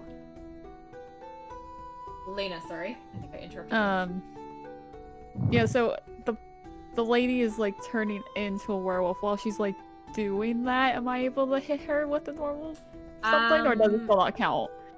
Well, it doesn't count at all, even when they're in their humanoid form. Unfortunately, they do gain that immunity as a werewolf in general. So it wouldn't hurt her, and her action was taken to change, so it wouldn't carrying over there. I'm just gonna take some steps back into the group, so I'm not just like up here being like, wow, I can't hit them and they could just bite me. So I'm just moonwalking backwards. That's my action. Yeah, you moonwalk out of the action here. That's Claire's turn. Ooh, Claire's turn. Okay. Can you describe where the werewolves are for me? Because I lost audio for a hot second too. Yeah, sure thing. So basically, in between where everyone is situated on the field at the moment, you have Ivan is probably, I don't know, 10 feet away from you. Like, you're pretty close to Ivan because you were caught up with him. The wolves are further down the path, about 30 feet away from Ivan. They can't get any farther than that. Alright, Claire is going to go... One of them's still, like, full werewolf form, right? So one of them is now full wolf form, and the other is in a hybrid form. Alright, Claire's gonna go for the full wolf one with her guiding bolt. Yeah, perfect. Shoot. Well, that was a 19 for just flat plus 7. So 26. For an attack, definitely gonna hit. Yeah. Do attack damage. Yes, I am rolling lots of dice. It is a nice amount of dice. 14, and next person has advantage. Please don't drop 14 my damage? advantage. Yes, and the next person has advantage. Awesome. Yeah, you hit this wolf. This was the woman who had the burnt arm, so the wolf has like a bit of a burnt paw. And now you just smack her again with lightning? Yep. It is not lightning damage. It is radiant damage. Ooh, yeah. It's like a this, big like, bolt that burning. hits from her hand that just kind of makes her glow. Alright, yeah, she, like, howls in pain from this sort of, like, burning internal light. That is... Can you do anything else on your turn there, Claire? Has anybody taken any damage? Nope. Not at this point. Not in this battle. Fair enough. I don't think I can wild shape as a bonus action, so no. No, you can only drop it as a bonus action. Yeah. Okay. No, I haven't got anything I can do. I'm trying to skip music to, like, a battle music, and it's like... Oh. skipping through, like, every single song on this list. Like, please stop. Please stop! All the peaceful music. Right? Well, we're getting killed. Yeah, exactly. I'm like, this doesn't really fit in. Unless I can throw her dagger. As a two-weapon Is your fighting. dagger magical or silvered? I don't know. It's just a dagger. That's all it Then says. So You can probably throw not it, but it worth won't do any it. damage. Yeah. Yeah, it's not worth it. Okay.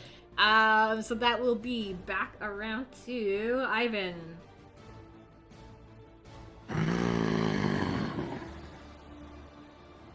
I slowly lean over, pick back at my axe. I walk the 30 feet because I'm wanting to try to keep Hazel out of the range because I know that they're two stuck in the range now. Yeah.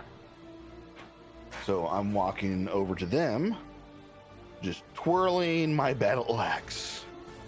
Keeps on twirling them. You know, like when you hold it and you're like letting it roll down your hand and it starts spinning. Yeah, that's what he's doing. And he looks at the wolf now, and he now knows that since it's glowing, oh, I can hit it. So he does one swing, green flame blade. So hopefully I can actually hit. Yeah, you got advantage. You got advantage. The first one was 19. I can hit it. Yeah, the 19 hits, right? The 19 will Well, definitely hit. roll again to see if you get a crit. Yeah. Yeah, I did. The second one was 15. Okay. Yeah. 19 will definitely hit. 15 will definitely hit. Yeah, either of those is good. All right. So you definitely are gonna hit it. Roll your damage. All right. So for the first hit will be 5 plus 1d8.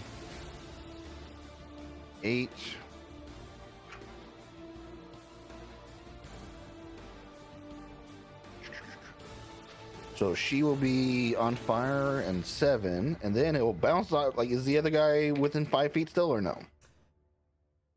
They're probably more than 5 feet away from each other at this point. One of them was after Elena, so I don't think they would be. They're probably about 10 feet away from each other. Yeah. Then I cannot set the other one on fire for free. Okay, so the other one is on. Okay, so you're lighting the one on fire again, and how much damage is she taking? So she took 7 damage. Okay. And I will attack and yell green flame blade again. Okay. Green flame blade! You've really pissed this guy off.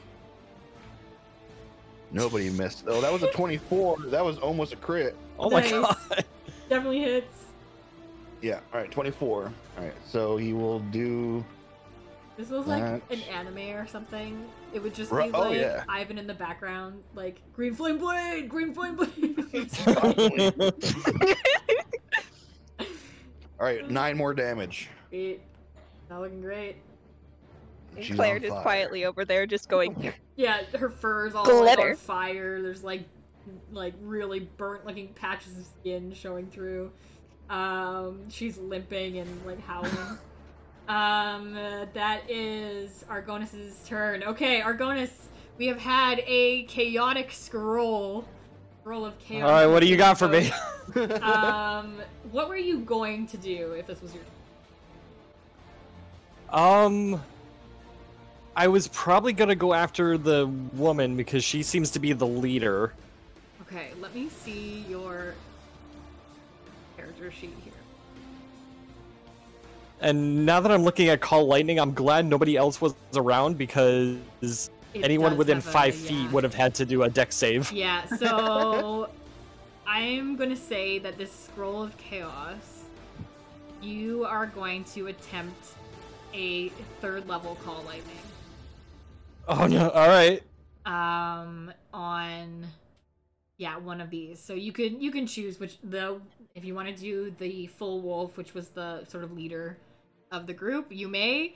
And it's 10 feet tall, 60-foot radius centered on the point. So anyone Each within creature 5 within feet 5 of feet. that So that's target gonna be also makes the dex save. Ivan at this point. But no one else. Glad they're I'm about 10 keeping feet a away. distance. Yeah. So yeah, go ahead and roll for it, or it's not roll. They're just making a dexterity saving throw. But Ivan, you're gonna have to roll me a dexterity saving throw. Well, So I'm probably still like coming down from the wolf adrenaline Yeah, after the beast yeah, form. So I'm you're- just looking at this woman like, you next. yeah. Argonas is going all like alpha wolf on this woman. Like, there's only room in this town for one. Alright, I rolled a dex save and it was a 15. What did I have to roll? So you needed to roll a 13. Okay. believe- So Ivan passes, but the So you take wolf- half damage Of whatever it is. Okay. Yeah. of 3d10. Yeah. She failed. So she'll take the full amount. All right. That is Okay, it's not a lot, so that's good. We got 6. So Ivan, you take 3, and then she takes 6. That sucks. Your 3d10 got you 6. I got 3 2s. That sucks so bad. I know. You said 3 damage? More. Yeah, you take 3 damage. Oh, that's so rude. Oh, wait a minute. Watch If where you you're are going. outdoors or in stormy conditions. Okay, never mind. I know, it's I only in just stormy saw that. I'm like, conditions. dude, that's so cool. But it's not quite stormy. It's quite a nice day Yeah. outside. After all this lightning, though, you think maybe the weather would be a little bit iffy, but Right. She takes her 6 damage. That's so sad. All right. I know. over here. I'm so disappointed. Now let's see. I think I don't what we'll know. do. I mean, on the other hand, I don't know about that. I'm You glad might wanna that I check the didn't chat. damage. Oh no. Don't... Do you have? That was your spell. Windstorm. As someone who's been in a windstorm, they're terrifying. Yeah.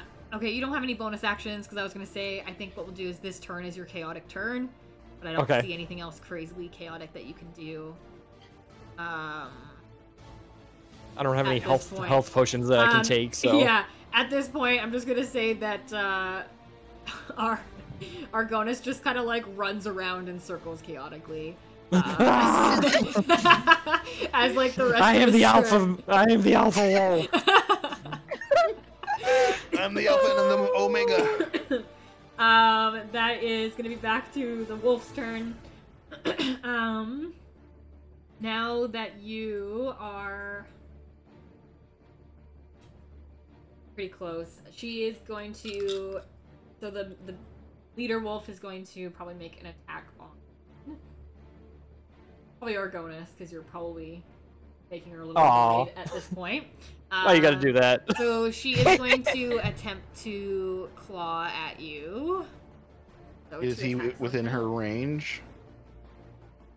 He's like running in circles around her chaotically. Yeah, I'd say so. Well, I was just asking if like she was leaving my side. Oh yeah, no, she's not going anywhere. She kind of knows it's Okay. futile at this point. She misses both times on her claw attacks, though. She's not doing so well. Aw. Ha, you missed me! is Argonis. The other wolf, Lena had backed off, so the other wolf is going to probably jump into this fray with Ivan and Argonis. It's going to go after Ivan because it sees that the other one was sort of trying to go after Argonis. And it is going to attempt to make a bite. Yeah, it's going to attempt to make 2 bite attacks on you. All right. Oh no. Okay, first one's a 22 to hit. That hits. And a 10. So the first one will hit. It's gonna bite you, and it's gonna be a 1d. Gotta find a D8. Those are hardly used, Right? man. You're gonna take 6 Other damage. than as my health die. Ivan. You also need to roll me a Constitution saving throw to see if you curse with lycanthropy. Sweet. I want to be a werewolf. Not Roll a again. 12. Oh no. 12 plus 2, 14. You pass. You shake it off. You kind of give a nice little howl, but shake it off. But you do take your 6 damage on that one. And the 6 wolf damage. does not hit on the second. Okay, that is back around to Lena. I'm going to continue moonwalking backwards. Can I see how well I moonwalk? Yes, roll me a performance check. I hope you trip over yourself. Let's see. I got a 9. A 9? Yeah. It's poorly done. Oh, It's okay. like it's Aw. not like super terrible, but it's like it's not smooth. So you're kind of it's like very choppy. You know when you're learning how to moonwalk and it's like kind of choppy. So you're like, cool, but it's not. Helena has to keep working on it. So Lena's gotta keep working on her moody moonwalk. Okay, that is on to Claire's turn. How many werewolves are left? Is that 1 or 2? There's 2 still. There's one that's looking Okay. pretty bad. She's in the full wolf form, and then the other hasn't taken any damage yet. Alright, so I'm gonna go for the one that hasn't taken any damage yet. Okay. And I'm going to guiding bolt it. Okay. Oh, actually, I'm going to change my mind. Okay. Yeah, I'm gonna instead go ahead and use my special starry feature, Wild Shape. Ooh. I'm Ooh. sorry for everybody else. I'm going to get a sparkly archer on my arm. Okay. That is going to it's just kind of going to be a constellation of an archer on my arm, which adds a whole bunch of bonus actions to me and more damage. Okay. So now that any ranged attack is in fact a bonus action, I'm going to cast my guiding bolt as a bonus action. Okay. But for more damage. Perfect. And that ran away. Okay, that definitely hits, by the way. It was an 18 plus 7. Yep, gonna hit. And now I do that. Okay, so... That sounded like a lot of dice. Yep, that's just the first set of dice, because now I have to have more dice. Okay, cool. 7, 8, 9, 10, 11, 12, 13, 14, 15, 16, 17, 18, 19, 20, 21, 22. Hang on, there's more that it adds. That's 22 plus 4, so 26. Nice. And the next person has advantage. Amazing. Okay. Yeah, you shoot this undamaged Claire's- wolf currently. Can I kind of describe this guiding bolt because I Definitely haven't can, yet? Yes, because I Okay. wouldn't have as good as a description. Okay, so Claire she gets this little tattoo on her arm and she balls up Is this it very like little Sailor ball Moon-ish? of yellow stars that then she kind of throws it and it hits this wolf that then makes it sparkle and glow in like this yellowy star.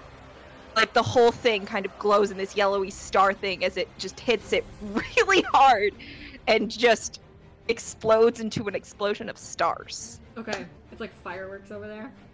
Yeah, it is pretty much fireworks, and I love every It's moment so of like it. discombobulated, like all these like fireworks all Oh. over its face. Yeah, and anything I do now, as long as it is ranged, is radiant damage. Right. Okay. Ugh. If I'm gonna read the archer real fast, a constellation of an archer appears on you. You gain a bonus action that will allow to take any ranged spell attack, hurling a luminous arrow that targets the creature that you see 60 feet in front. On a hit, the damage is 1d8 plus wisdom. Awesome. Okay. Anything else there, Claire? No, that is both my action and bonus action. Great.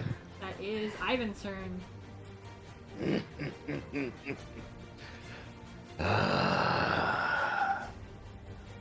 I just swing my axe with glee.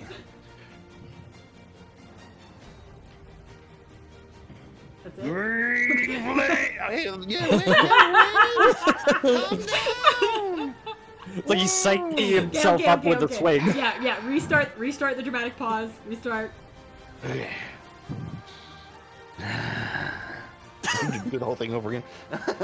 Green flame blade! I aim for the lady and it's a 16. Yeah, you'll hit. Alright. And then... So how do I do like... Can I do it this way? Let's see here. D8? Did that work? 19 damage. Nice. Yeah, you swing into her for 19, did you say? Yeah. Finish her. So she's in full wolf form? Yeah. Alright. So I aim directly for her neck and I kind of like leap up and do a full 360 and land it right across her head on her neck, all the way down, going Okay. straight through. Her Okay. head just rolls off onto the floor. Alright. Her head rolls off onto the ground. Her wolf body, it does transform back to human form as she dies. So you have a decapitated woman lying in front of you on the ground, but she is oops. In better news for her, she is now out of the champion challenge. She's now free to move within 30 feet. She can run! Be free! Oh, wait. Do you have any other actions, Ivan, you'd like to do? Oh, yes. There is one more wolf who is still looking okay. Taking some damage, but looking okay. Correct. So Oh, I and look it's over- glowing, so if he But it is does try to glowing. get it, Attractively. he has advantage. So I pick up her head and I turn around and I start walking towards this other wolf. Alright. I just fucking throw her head at it. So I'm concerned. I don't know, how do you want to? Yeah, roll me an attack. If you hit, we'll just use your 4 damage for like unarmed. Because I have advantage too. Yeah, you have advantage, so roll twice on your head throw. This is the 1d4 best waste head of damage. advantage I've ever seen. All right, I hit with a 23. Yeah, you're gonna hit. Ivan launches this like bloodied head at the other wolf. It's like, again, just thinking like cartoonish. You can see the head in this wolf's eyes and like the glow of the stars from this wolf as this head gets closer and smacks it in the face. It takes 4 damage from the sailing head. And the head again slides to the ground. That is Argonis' turn. Argonis, you're no longer uber chaotic.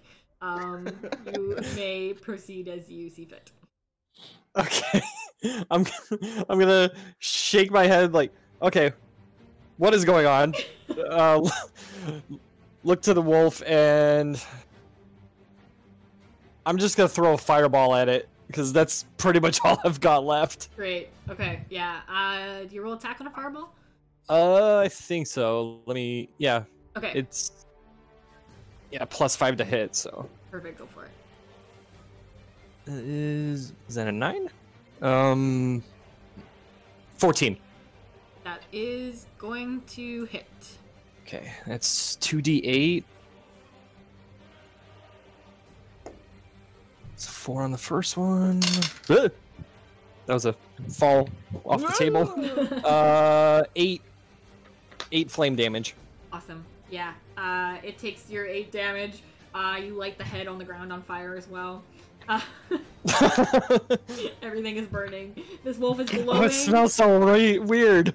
Wait, would you have taken advantage on that one as well, Claire? For anyone that was after you? Let me double check. Or is it just on the first attack? Hang on, let me double check. Yeah. I don't know. Let me guiding bolt. Okay. Heck. The next hit after that roll. Okay, Correct. just double checking because I was like, Yeah. what if you crit on your fireball? Okay. That would be nice. Great. It takes the 8 damage. It's still up. It's looking like not great, but it can still move around, still make hits, I think. That is going to be Argonis. Do you have anything else before I? No, I don't have any bonus actions. Okay, fantastic. That's gonna be back around to this wolf's turn. It can't go anywhere, so it is going to probably attempt to. It's kind of blinded. It's probably gonna flail out, so I'm gonna sort of like roll a randomized roll here. It is going to go after Claire. Okay. Okay, that's fine. It nat ones it. Oh. It's so blinded, it trips over the burning head, and it's gonna just bail face first into the ground here. That is Lena's turn. Lena just laughs at the wolf because that was just so Wanna roll me sad. another performance check to see if you can moonwalk any better? Yeah, I do actually. Laughing while walking away. I got 18. I got better. Nice. Okay, Yay! yeah. Over the past like 30 seconds, like you're like, wait a second, I have to like move my heel first, and then like. I'm laughing and just moonwalking away. Lena goes through the background scene, just laughing and pointing while moonwalking. That's you could have like gone to get help or like anything else. Nah. No. That's Claire's turn. All right, I'm gonna want this wolf to make a dex save for me. Awesome. Okay. Okay, Claire is going to cast Tidal Wave, which is also a ranged attack. Okay. But now that because I have Guiding Bolt, it is also still radiant. Okay. So a dex throw, and what do they have to do? It has to pass 15. Okay. It rolled an 18. A radiant Damn it. tidal wave. Okay, does and it then- take half damage or anything? Is it half damage? Let me see. Was it tidal wave? And it is on a successful save. It takes half as much damage and isn't knocked prone. So yeah, it's still gonna take half damage plus the radiant. So it's still Okay. gonna glow. Perfect. Okay, still gonna glow with some damage. 8, 9, 10, 11, 12, 13, 14, 15, 16, 17, 18, 19. Anything else? Oh yeah, any ranged attack is a bonus action, so she's gonna Guiding Bolt it again. This is my last Guiding Bolt. Okay. Love that, don't ya? I'm not sorry. And what is Guiding Bolt again? Do you need to roll for that? Yeah, I have to roll for that. Okay, roll Roll, for that. roll, roll. I have advantage. 18 plus 7. You're gonna hit. Cool. Claire, you can roll your damage, but no matter what, this guy's at 1. Oh, okay, so let me just So roll Let your me damage just for fun. see how And badly see I hit how it. badly you crater the earth around this thing. Okay, so that's 10, 11, 12, 13, 14, 15, 16, 17, 18, 19, 20! Where was Amazing. Claire in the last I know. battle? Okay, so like all I can picture is Claire like I'm literally thinking like really intense Sailor Moon like pouncing, dancing around and just like bam, bam, bam, and like No, Claire, radiant light. Claire's just really chill. Like, this is below my pay grade. Yeah, Yeah. just like done. Just destroying this thing. Like, I'll let Yeah. you guys have your fight, but Exactly. you know, just glitter bombs. The last turn you hit him for like 19 damage. You can see that he is like barely alive, and you're like, nah, I'm not done. And you literally just so casually like chuck a Guiding Bolt at him, and Yeah, it just goes like straight through. it just like slices this guy with radiant damage, and like And completely it's still obliterates the glowing. ground underneath. This glowing. Stop it glowing! Yeah, this glowing dead human body falls to the ground after he's reverted back to his human form. You have successfully defeated the group of werewolves, and you are out of battle initiative. Congratulations. Because they haven't had it in a while, we're gonna Yeah, go ahead. skip over to the robot store. And you guys can sort of get organized, and then we'll come back to you to talk about what happens next. So one moment while we head on over to see how Demeter and Vittori are doing. Wait, hang on. Is Claire covered in blood or just sparkles? Yes. Yes. Yeah. Sparkly blood. Yeah, sparkly blood. This is interesting. Both. She's like this very strange, like, goddess of battle at this moment in time. Yes. Okay, so we're gonna slip back over to Demeter and Vittori, who have no idea what's just occurred. You hear like a Yeah, little we bit saw- of we lightning saw a in the few background. lightning bolts. Yeah, you're like, oh wow, it looks pretty stormy down the road there. And yeah, you head through all the kids that are like celebrating with their parents, and you can see like there's a couple sort of really casual robot battles happening because the kids are just really excited to be back with their friends, and you head back over to the construct store. You walk in, there's the same tinkering gnome working away in the back, and you can see that he has like something behind him like covered in a sheet to protect it from like everything else.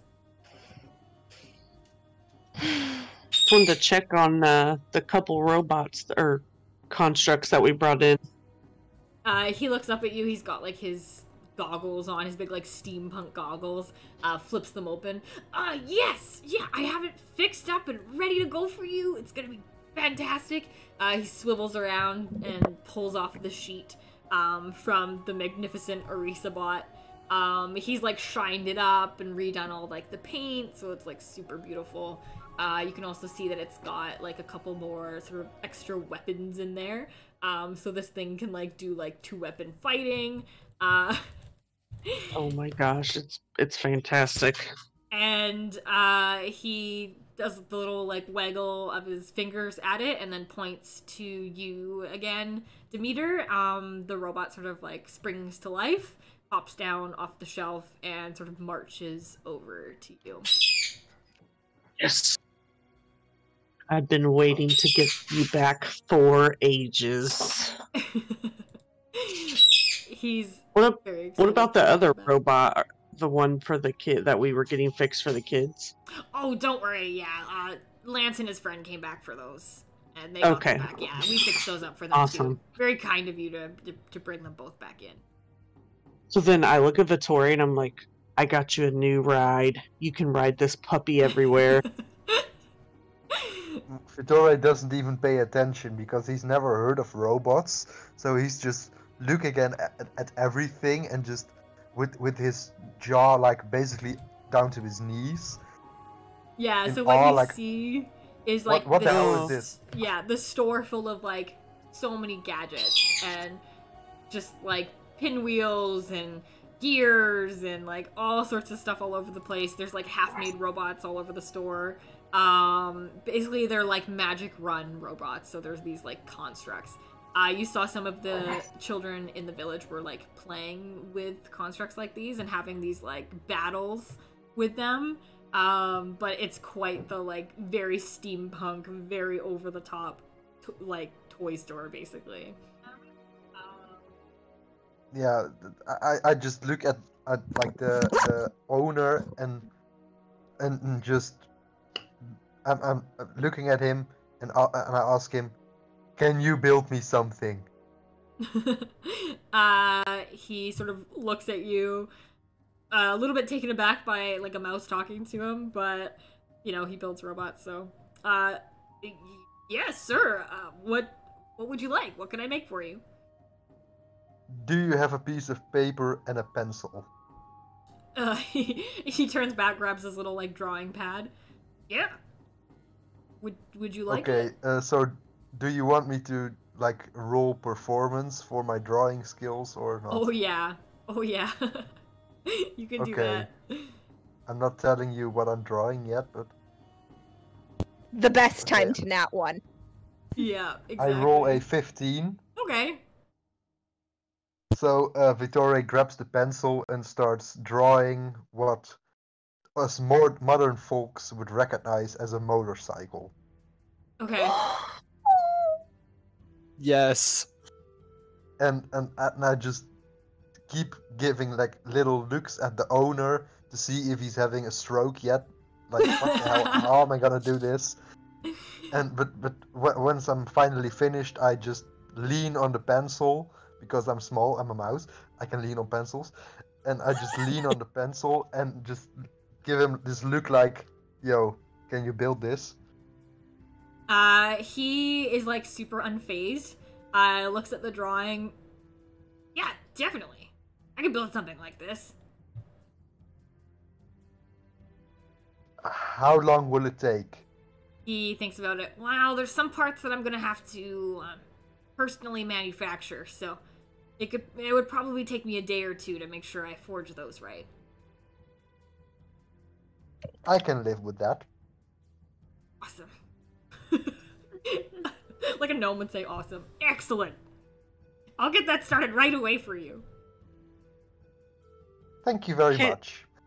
Before you start that, can I ask you a question? Of course.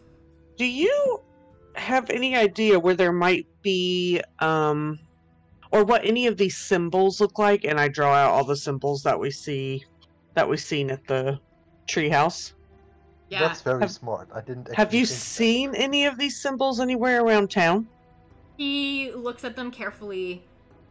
No, I can't say that I've seen anything like that around here. Okay. All right. Yeah, Thanks. sorry I Just can't be checking. of any help there. No problem.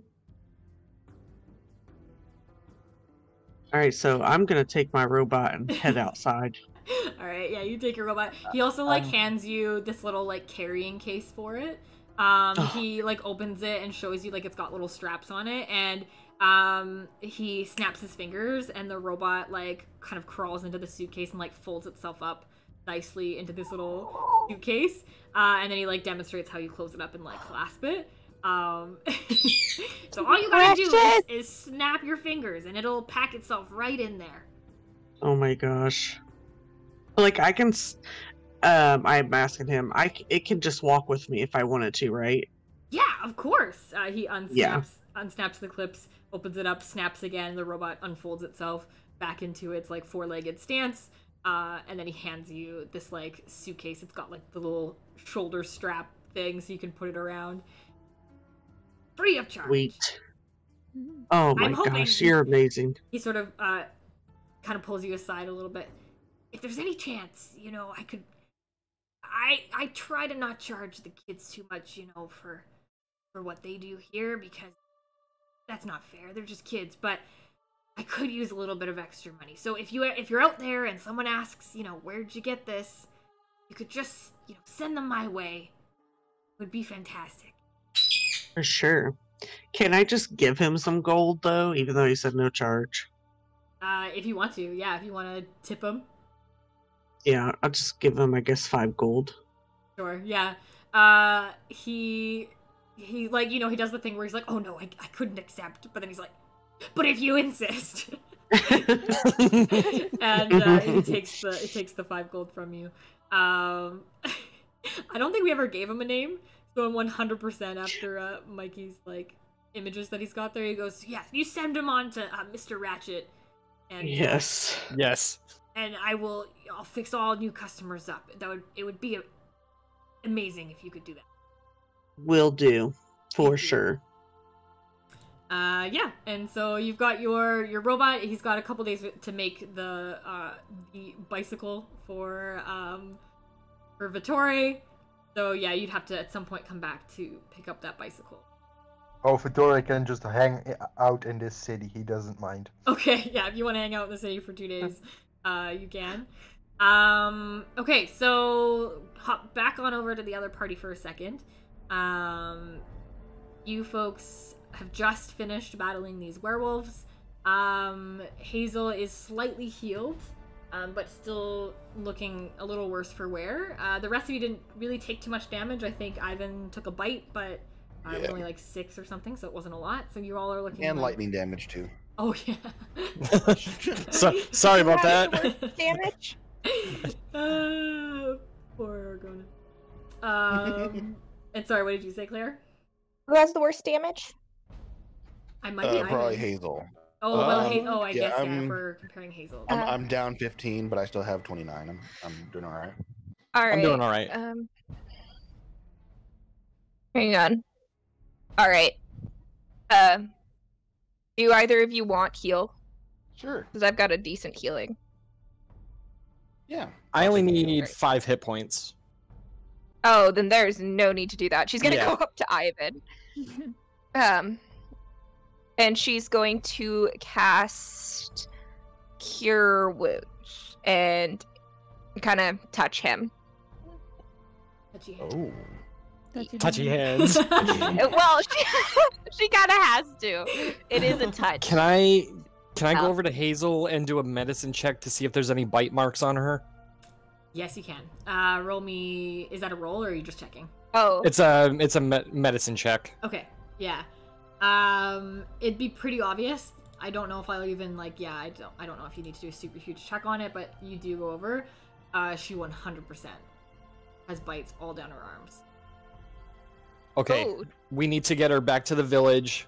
If I can rest for a couple hours, I can do cure. Actually, let me check on that. Or if anyone has cure disease. I have cure disease. I don't have it prepared. So I have lay on hands as a paladin. Okay. it can either cure a disease, neutralize poison on affecting of a creature. So if Eith- it's considered a disease, I can cure it. Either way, we have So- to get back to the village. Yeah, Argonis and Ivan, you can both roll me a history check or like, yeah, it's kind of like a knowledge check. So roll me like a history or arcana check or something like that to see if you know a little bit more about this. While they're doing that, Ooh. can I roll to heal both Hazel and Ivan? Yeah, for sure. Cool. So That's a then 2 I'm for gonna me. do 2 cure wounds, which is going to be 2d8 plus 4 for each of them. So 11 for Ivan and 13 for Hazel. Great. Yeah, she looks quite a bit better now. Okay, so Argonis, you rolled pretty badly on that check. Yeah, I right? got a 2. Mikey. I got a 16. Okay, Mikey, as Argonis is sort of saying, like, he could prepare for cure disease, and you're like, oh, yeah, I could as well. But then you do remember hearing something sort of from back previously. You knew someone who had, unfortunately, gotten lycanthropy. It is not a disease, it is a curse. Okay. So you would need Oh. to remove curse. I can do that. I think. Hang on, let me check. I was gonna say Claire's got everything. Claire is definitely no. She's got Lester Restoration. No. She can look. she can cure conditions, but Yeah. Oh. So lycanthropy is pretty specific. You have to, remove curse. I don't even know if a greater restoration works. yeah, I had the same thing happen in my other campaign. It has to be greater restoration, death, or remove curse. Yeah, it's pretty specific. So yeah, at this point, you can't do too much for her. Okay, maybe we can find a healer back in the village. Either way, we have to get. Hang on, let me double check my sparkly wild shapes because they make me do pretty crazy things, and there is a healing one. Can I just Nah. do a quick check of the bodies? Yeah. Yeah, roll me like an investigation check.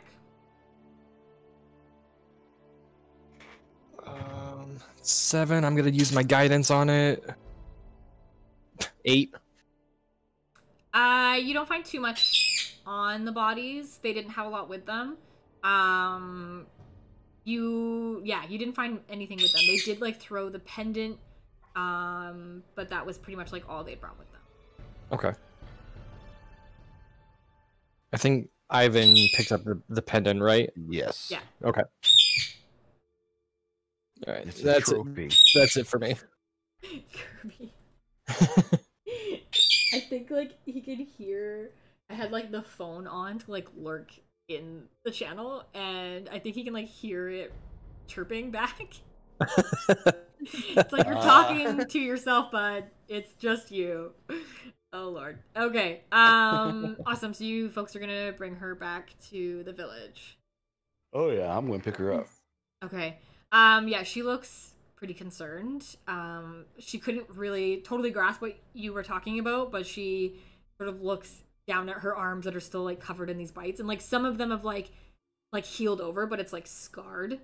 So it's not like it can 100% heal. So there's still these like wolf bite marks like all over her arms that are like the silvery sort of scar tissue. She sort of looks down at them, and you can see it dawning on her like what you were. And she starts to get a little bit nervous. You'll be fine. This could be really bad. I mean, I've read about this, and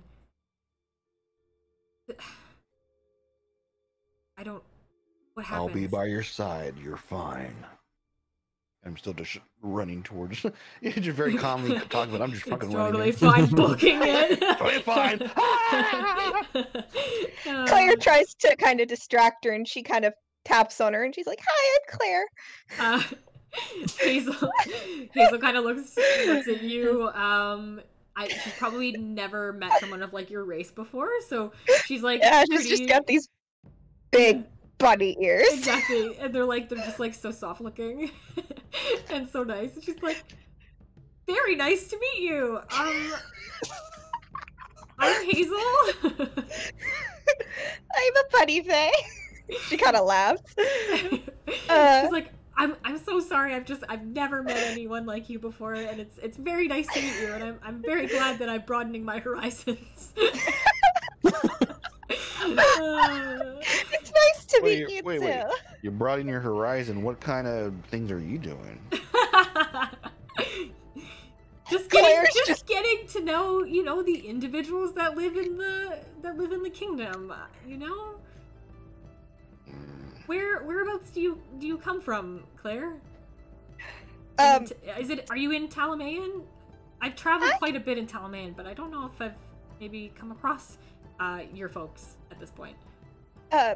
Should I say I've like homebrewed this, but totally if fine. you want that to be something else, I can do Nope, that. that's totally fine. Whatever you would share with someone is fine. My people usually live in the Feywild, but I was brought here at a young age, so I usually hang out a lot around Peekabou.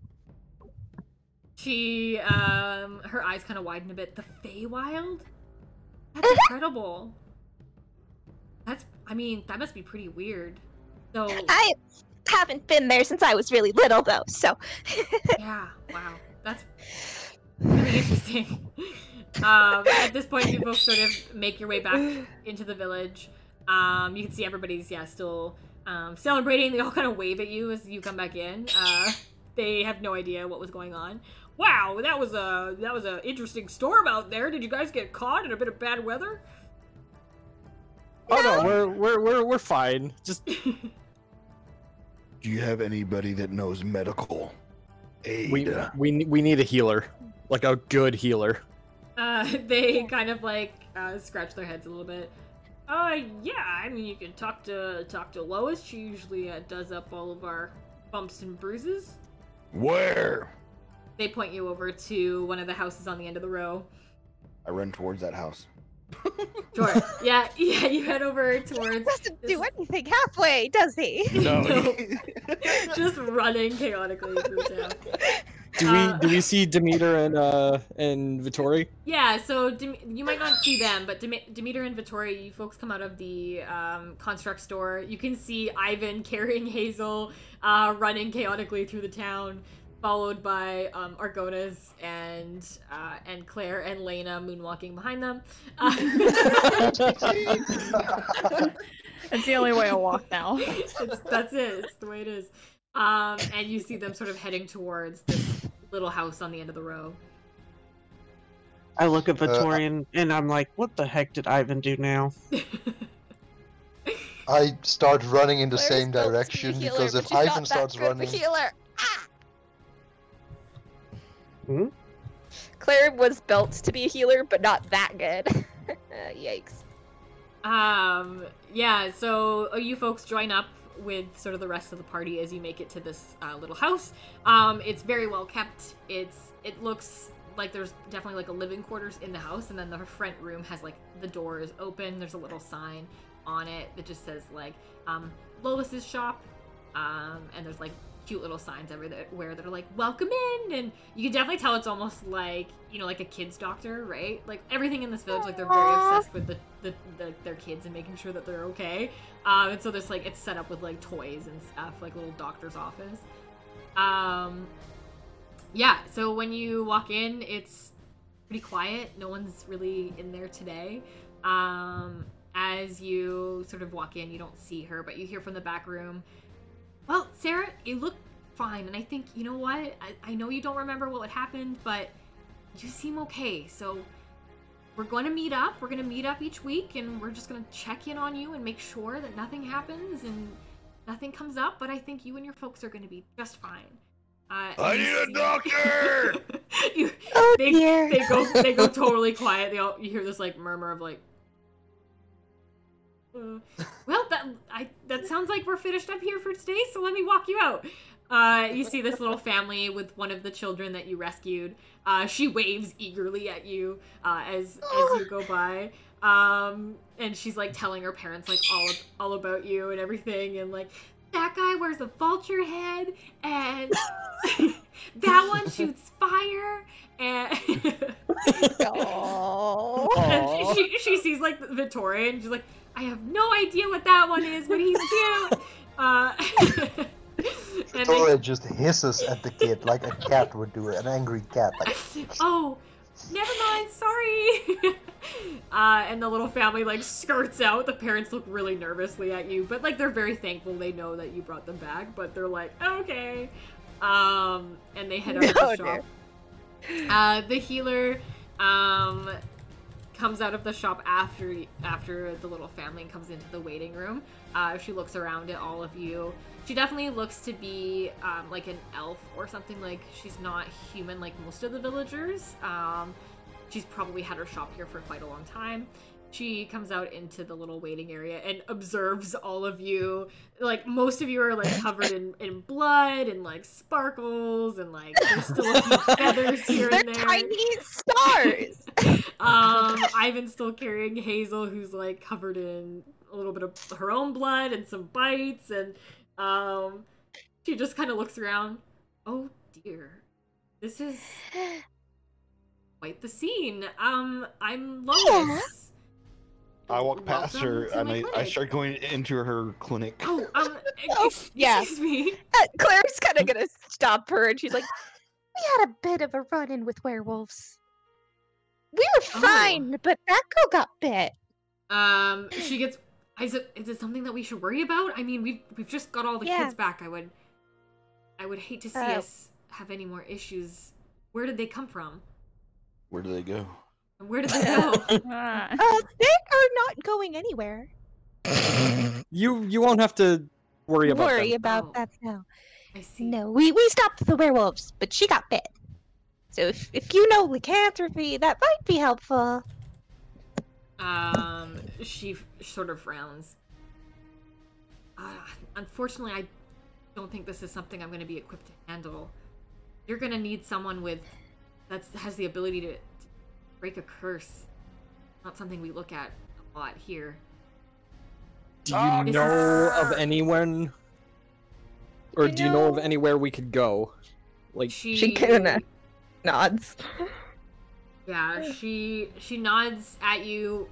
Yeah, I'm sorry that I won't be a lot of help, but the most I can heal you all up and give her some advice on her next steps, but you're gonna probably need to go to the capital to find someone with this kind of ability.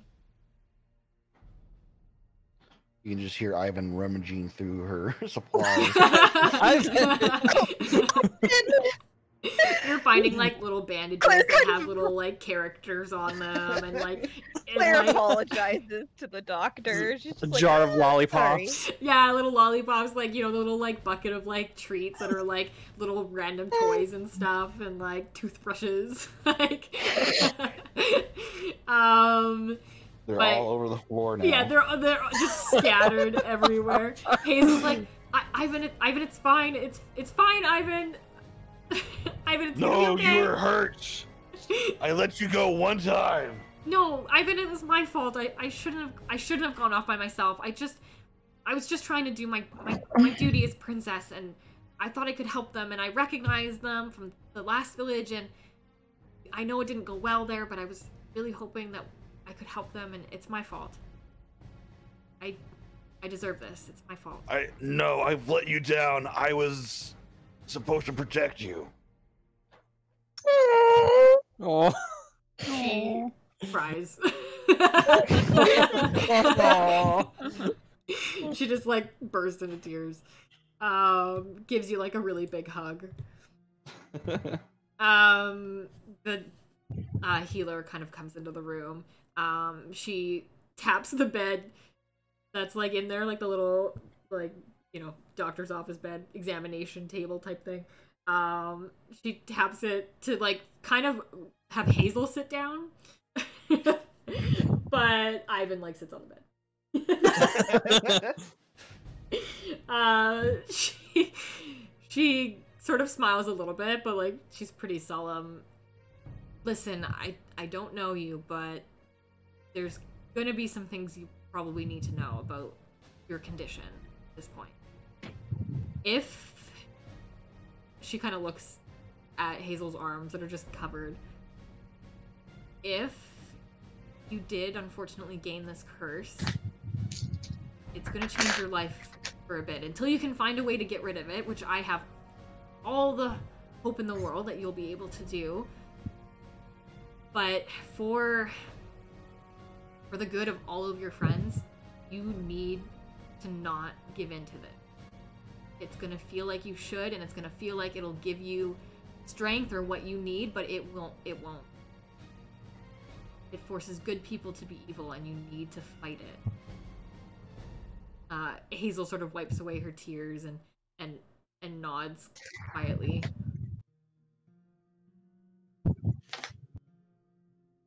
Sorry that this has happened to you, but you're gonna need to be really careful from now on that you don't hurt people. She won't. I hope she won't. I stared down little mouse man. She won't. I hope so, Ivan, otherwise I'll have to shoot her. I will smash you right now. Bite me. Hazel looks scared, but looks at Vittori. If I ever hurt anyone, Vittori, I want you to shoot me. Do it. Never want to hurt anyone. I can shoot you right now if you want. Let's not jump to conclusions. She asked. Knowing it was just a cantrip, but it's like the littlest thing that she can do. I'd much rather save Gilm first, Vittori, if we could, and hopefully by then I can get the curse removed and it won't be necessary. Would resistance help? Sorry, what, Claire? Would resistance help? Like what resistance? Like the resistance that she has? Claire has a druid's cantrip called Resistance. Okay. And you can touch one willing creature before the spell ends. The target can roll a d4 and add it to a saving throw. Ooh, is it just one saving throw? Or yeah, saving throw of its choice. Okay. I mean, it might help. It's something like if, we ever have to make her roll for if she gets really mad or something, like maybe we could add it to that. I will. It looks like a I concentration spell. It is a up to concentration spell. Okay. So I will wait until it's needed.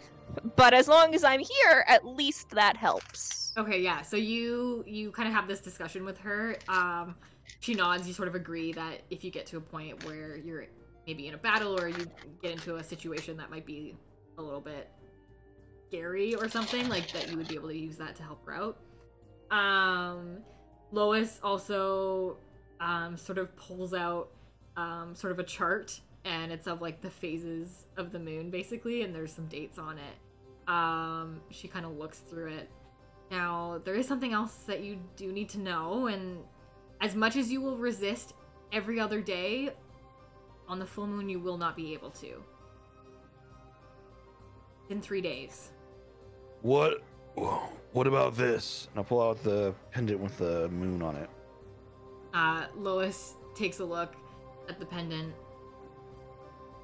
To be honest, I mean, this looks just like the royal pendant. I mean, Hazel kind of looks at it. Oh, that's mine. It's mine. Oh, okay, Ivan.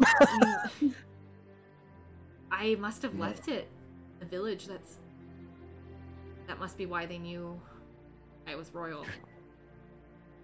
Well, then I shall wear it. I am now royal. Hazel's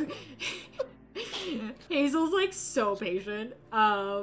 She's like, okay, I dub thee Sir Ivan of the royal family. I will never let you get harmed again. She nods. solemnly, as this is a very solemn knighting occasion. But yeah, so Lois, she goes, so you have 3 days. If you travel very quickly, you would make it to the capital within that time, but not a lot. And I if... pick up Hazel and I start running out. We're not even gonna sleep. We're not even done yet. No time! I am like tapped out on spells over here. Time to just run into a battle. Hello? Okay, cool. you're Welcome back. here. You're here. Yeah, my mic stopped working again. No problem. Oh, but I was saying that while she was going through the whole moon phases thing, Claire figured it was kind of related to what she does as a Circle of the Stars druid. And she pulled out her star map and started just kind of quickly jotting all that down. Okay, yeah. She's like, yeah, this is right up my alley.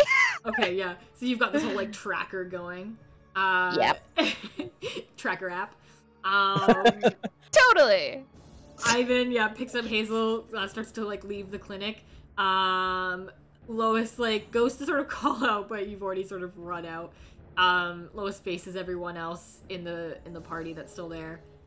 Listen, this is very important. If you get to the full moon, you need to put her somewhere, keep her somewhere. I mean, worst comes to worst, she's gonna kill people. It won't be her fault, but it would happen. I keep shackles in my bag, and I have a lot of time. Yeah, don't. Spells, you can't I'm see it. curious now. Don't ask. I could use hold person if we need to.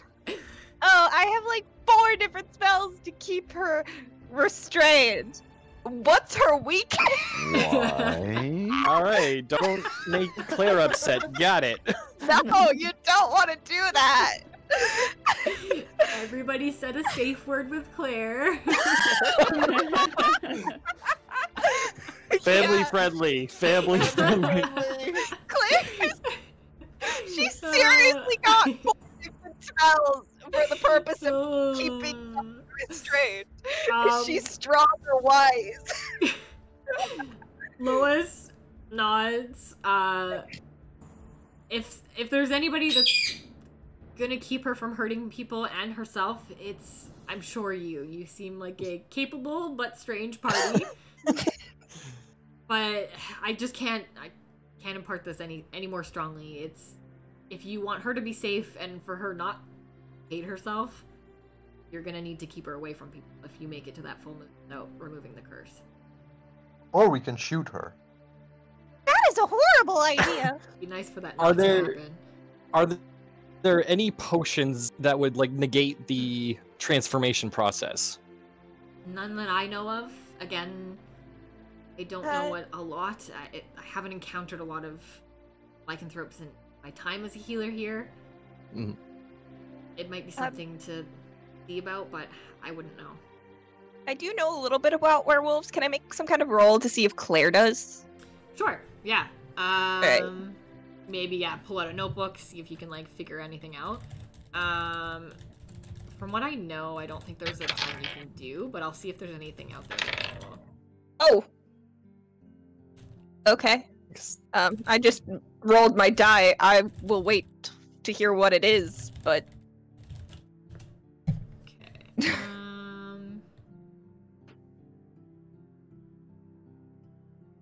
I don't know if there's something Argonis can like there's mix Yeah. up.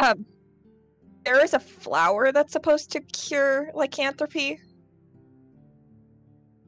I don't remember what it's called, but on a natural 20, whatever the roll was, I don't know what the roll was, and if you want me to roll it again, I will absolutely do that. But me making that roll was a natural 20. Okay. Yeah, at this moment, I don't know if there's anything else. If anybody that's in, There is I know a there's something. flower, but I don't know if it's like common around here or anything. Yeah, like from what I was looking at when I was going through the werewolf stuff, I mean, the most it would be like, yeah, the remove curse or the greater restoration stuff, but I didn't see anything about flowers. So it's either in Oh, I like heard- another edition that I haven't been able to read through or something like Right. that. So we might just have to do a little bit more research into that.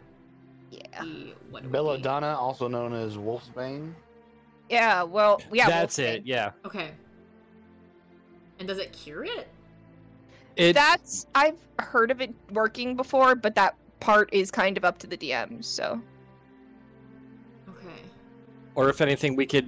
It would stop the transformation process. Yeah, Yeah, I I think you would have to do. I read something somewhere that you have to have 3 doses of the Wolfsbane, and that like cures it. Sandra says, heard of people using vampire blood to stop the process of turning into a wolf. Okay, so I've got it. So what we have to do is turn you into a vampire, and then Got you it. won't be a werewolf anymore. Perfect. The next Yeah. village will have Right. vampires. That seems better, right? Seems better. Yeah, I'll have to do a little bit more research. But Wolfsbane will definitely help in some Yeah. aspect. Yeah, let's see. Actually, let's directly do Wolfsbane D&D.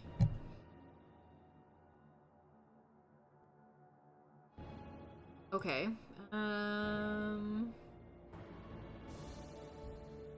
So the thing that so far I found is mostly it just keeps werewolves from coming around because they don't Okay. like the smell of it.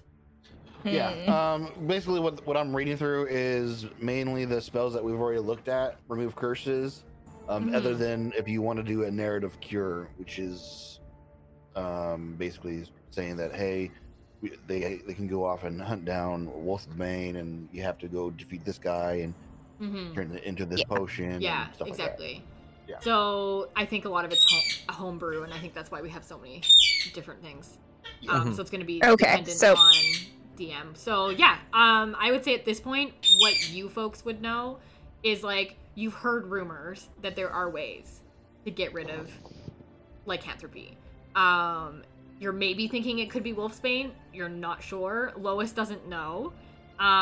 She does know that you could hopefully find someone in the capital that would have remove curse, like a cleric or somebody who's a little bit higher up that would have that ability.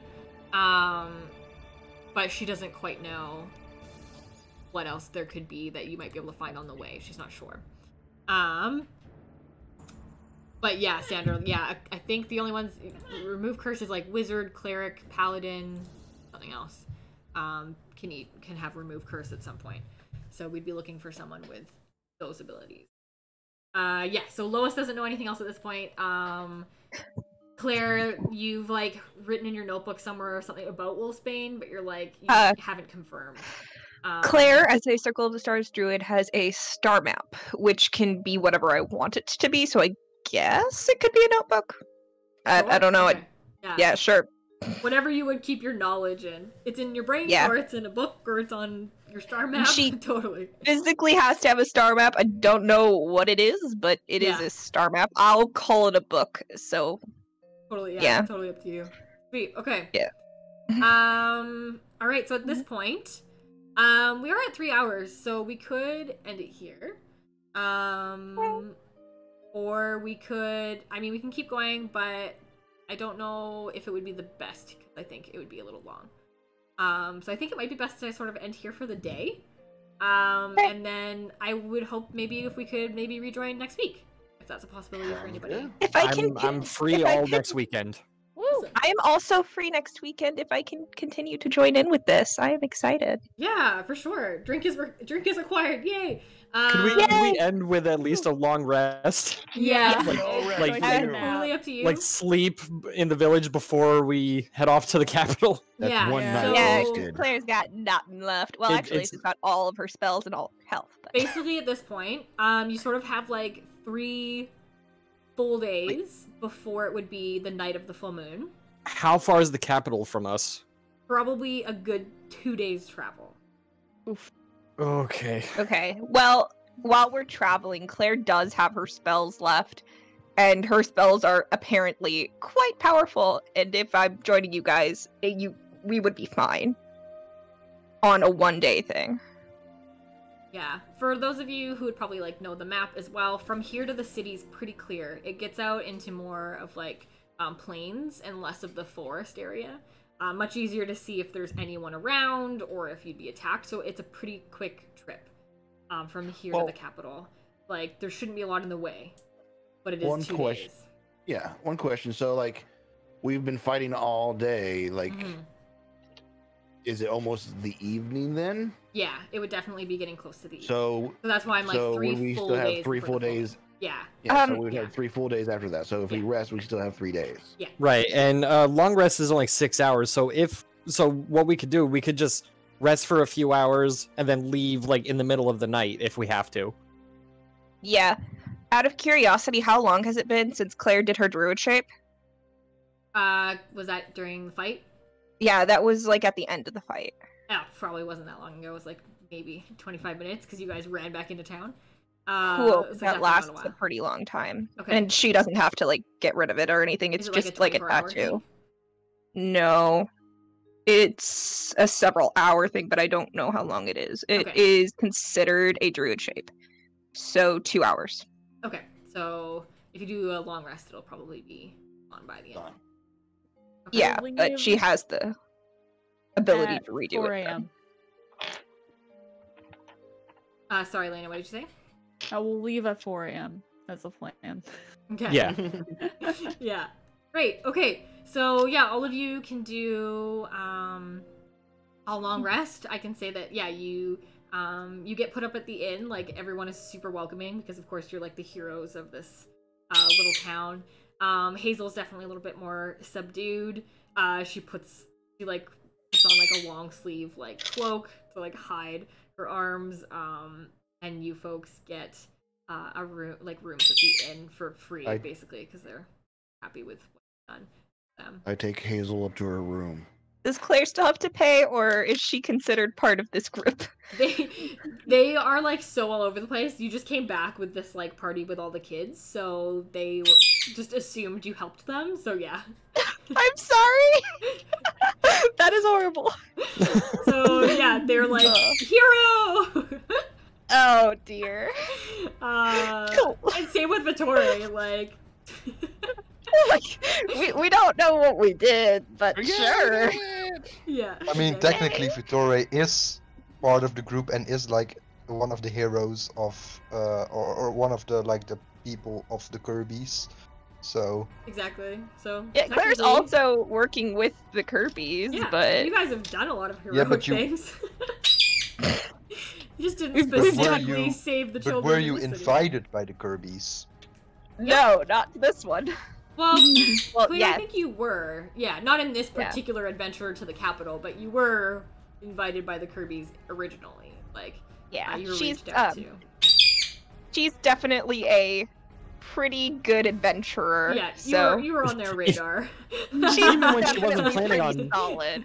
She wasn't planning on this, but now she is. We better hire Claire, or else she's gonna be too intense for the rest of us. Awesome. Okay, well, thank you so much for everybody for joining today. So yeah, I would love to have a session again next week. If you all would like to join again, it's let me know individually if you could how you found today, if you thought it was too busy, if we need a little bit more control over when people speak and things like that. And then we can see about next week. If it's a little too busy with having this many people, I totally understand.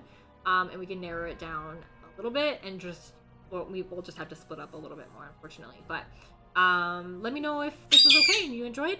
And otherwise, if you are interested in being a part of the community, once again, there's our Discord. Thank you so much, Ames, for putting that in there. Thank you so much for some new folks who stopped by. Super nice to meet you. Maddie, Jenna, thank you so much for coming by and listening. We really appreciate it. It's awesome to have some new people in here having fun and enjoying some D&D with us. And we do have some merch. We do have some things. We have a tweeter. Please follow. Enjoy. His name is Kirby. Yeah, Kirby's our tweeter. Also, That's I the didn't give the tweeter. heads up at the beginning, but we do have quite a few streamers that are players with us. So, Mama Marcus streams, Call Me Ames streams, Cirrus, or that gay rat that was with us earlier, streams, Mikey streams, Mikey likes it.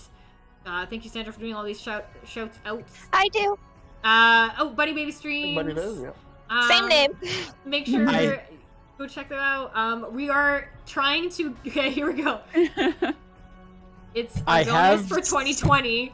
We are attempting to get Dustin Echoes to 50 followers before he even begins. So, announcement. Nice. I have Streamlabs downloaded, so stay tuned. Stay tuned, Yeah. but go and follow Dustin Echoes. Just do it because we're trying to get him to like 50 followers before they've even started. It's just gonna happen. I have So, one thing to add go for it. right before Please we add. leave. Oh, right before we leave. Okay. Other than that, I also stream. You can check me out at my channel, Make Me Kitty Live. If you want to see what the tweeter is in the background. If you want to see Kirby on my streams, you're more than welcome to check me out over there. And, yeah, thank you so much for joining once again. Mikey, take us away. We end the scene with Hazel in her room, the candle flickering, and Ivan back against the door, making sure that she sleeps well. Oh. Oh, Creepy. A little bit. He's protecting her, You're just not making creepy. sure Vittoria doesn't kill her in her sleep. Pretty much. Exactly. Yeah, we leave the scene, Ivan refusing to sleep for longer than an hour. He snores a little bit. Alright, everybody. Have a fantastic rest of your Sunday. We will see you next week. D&D. Bye, everybody. Bye.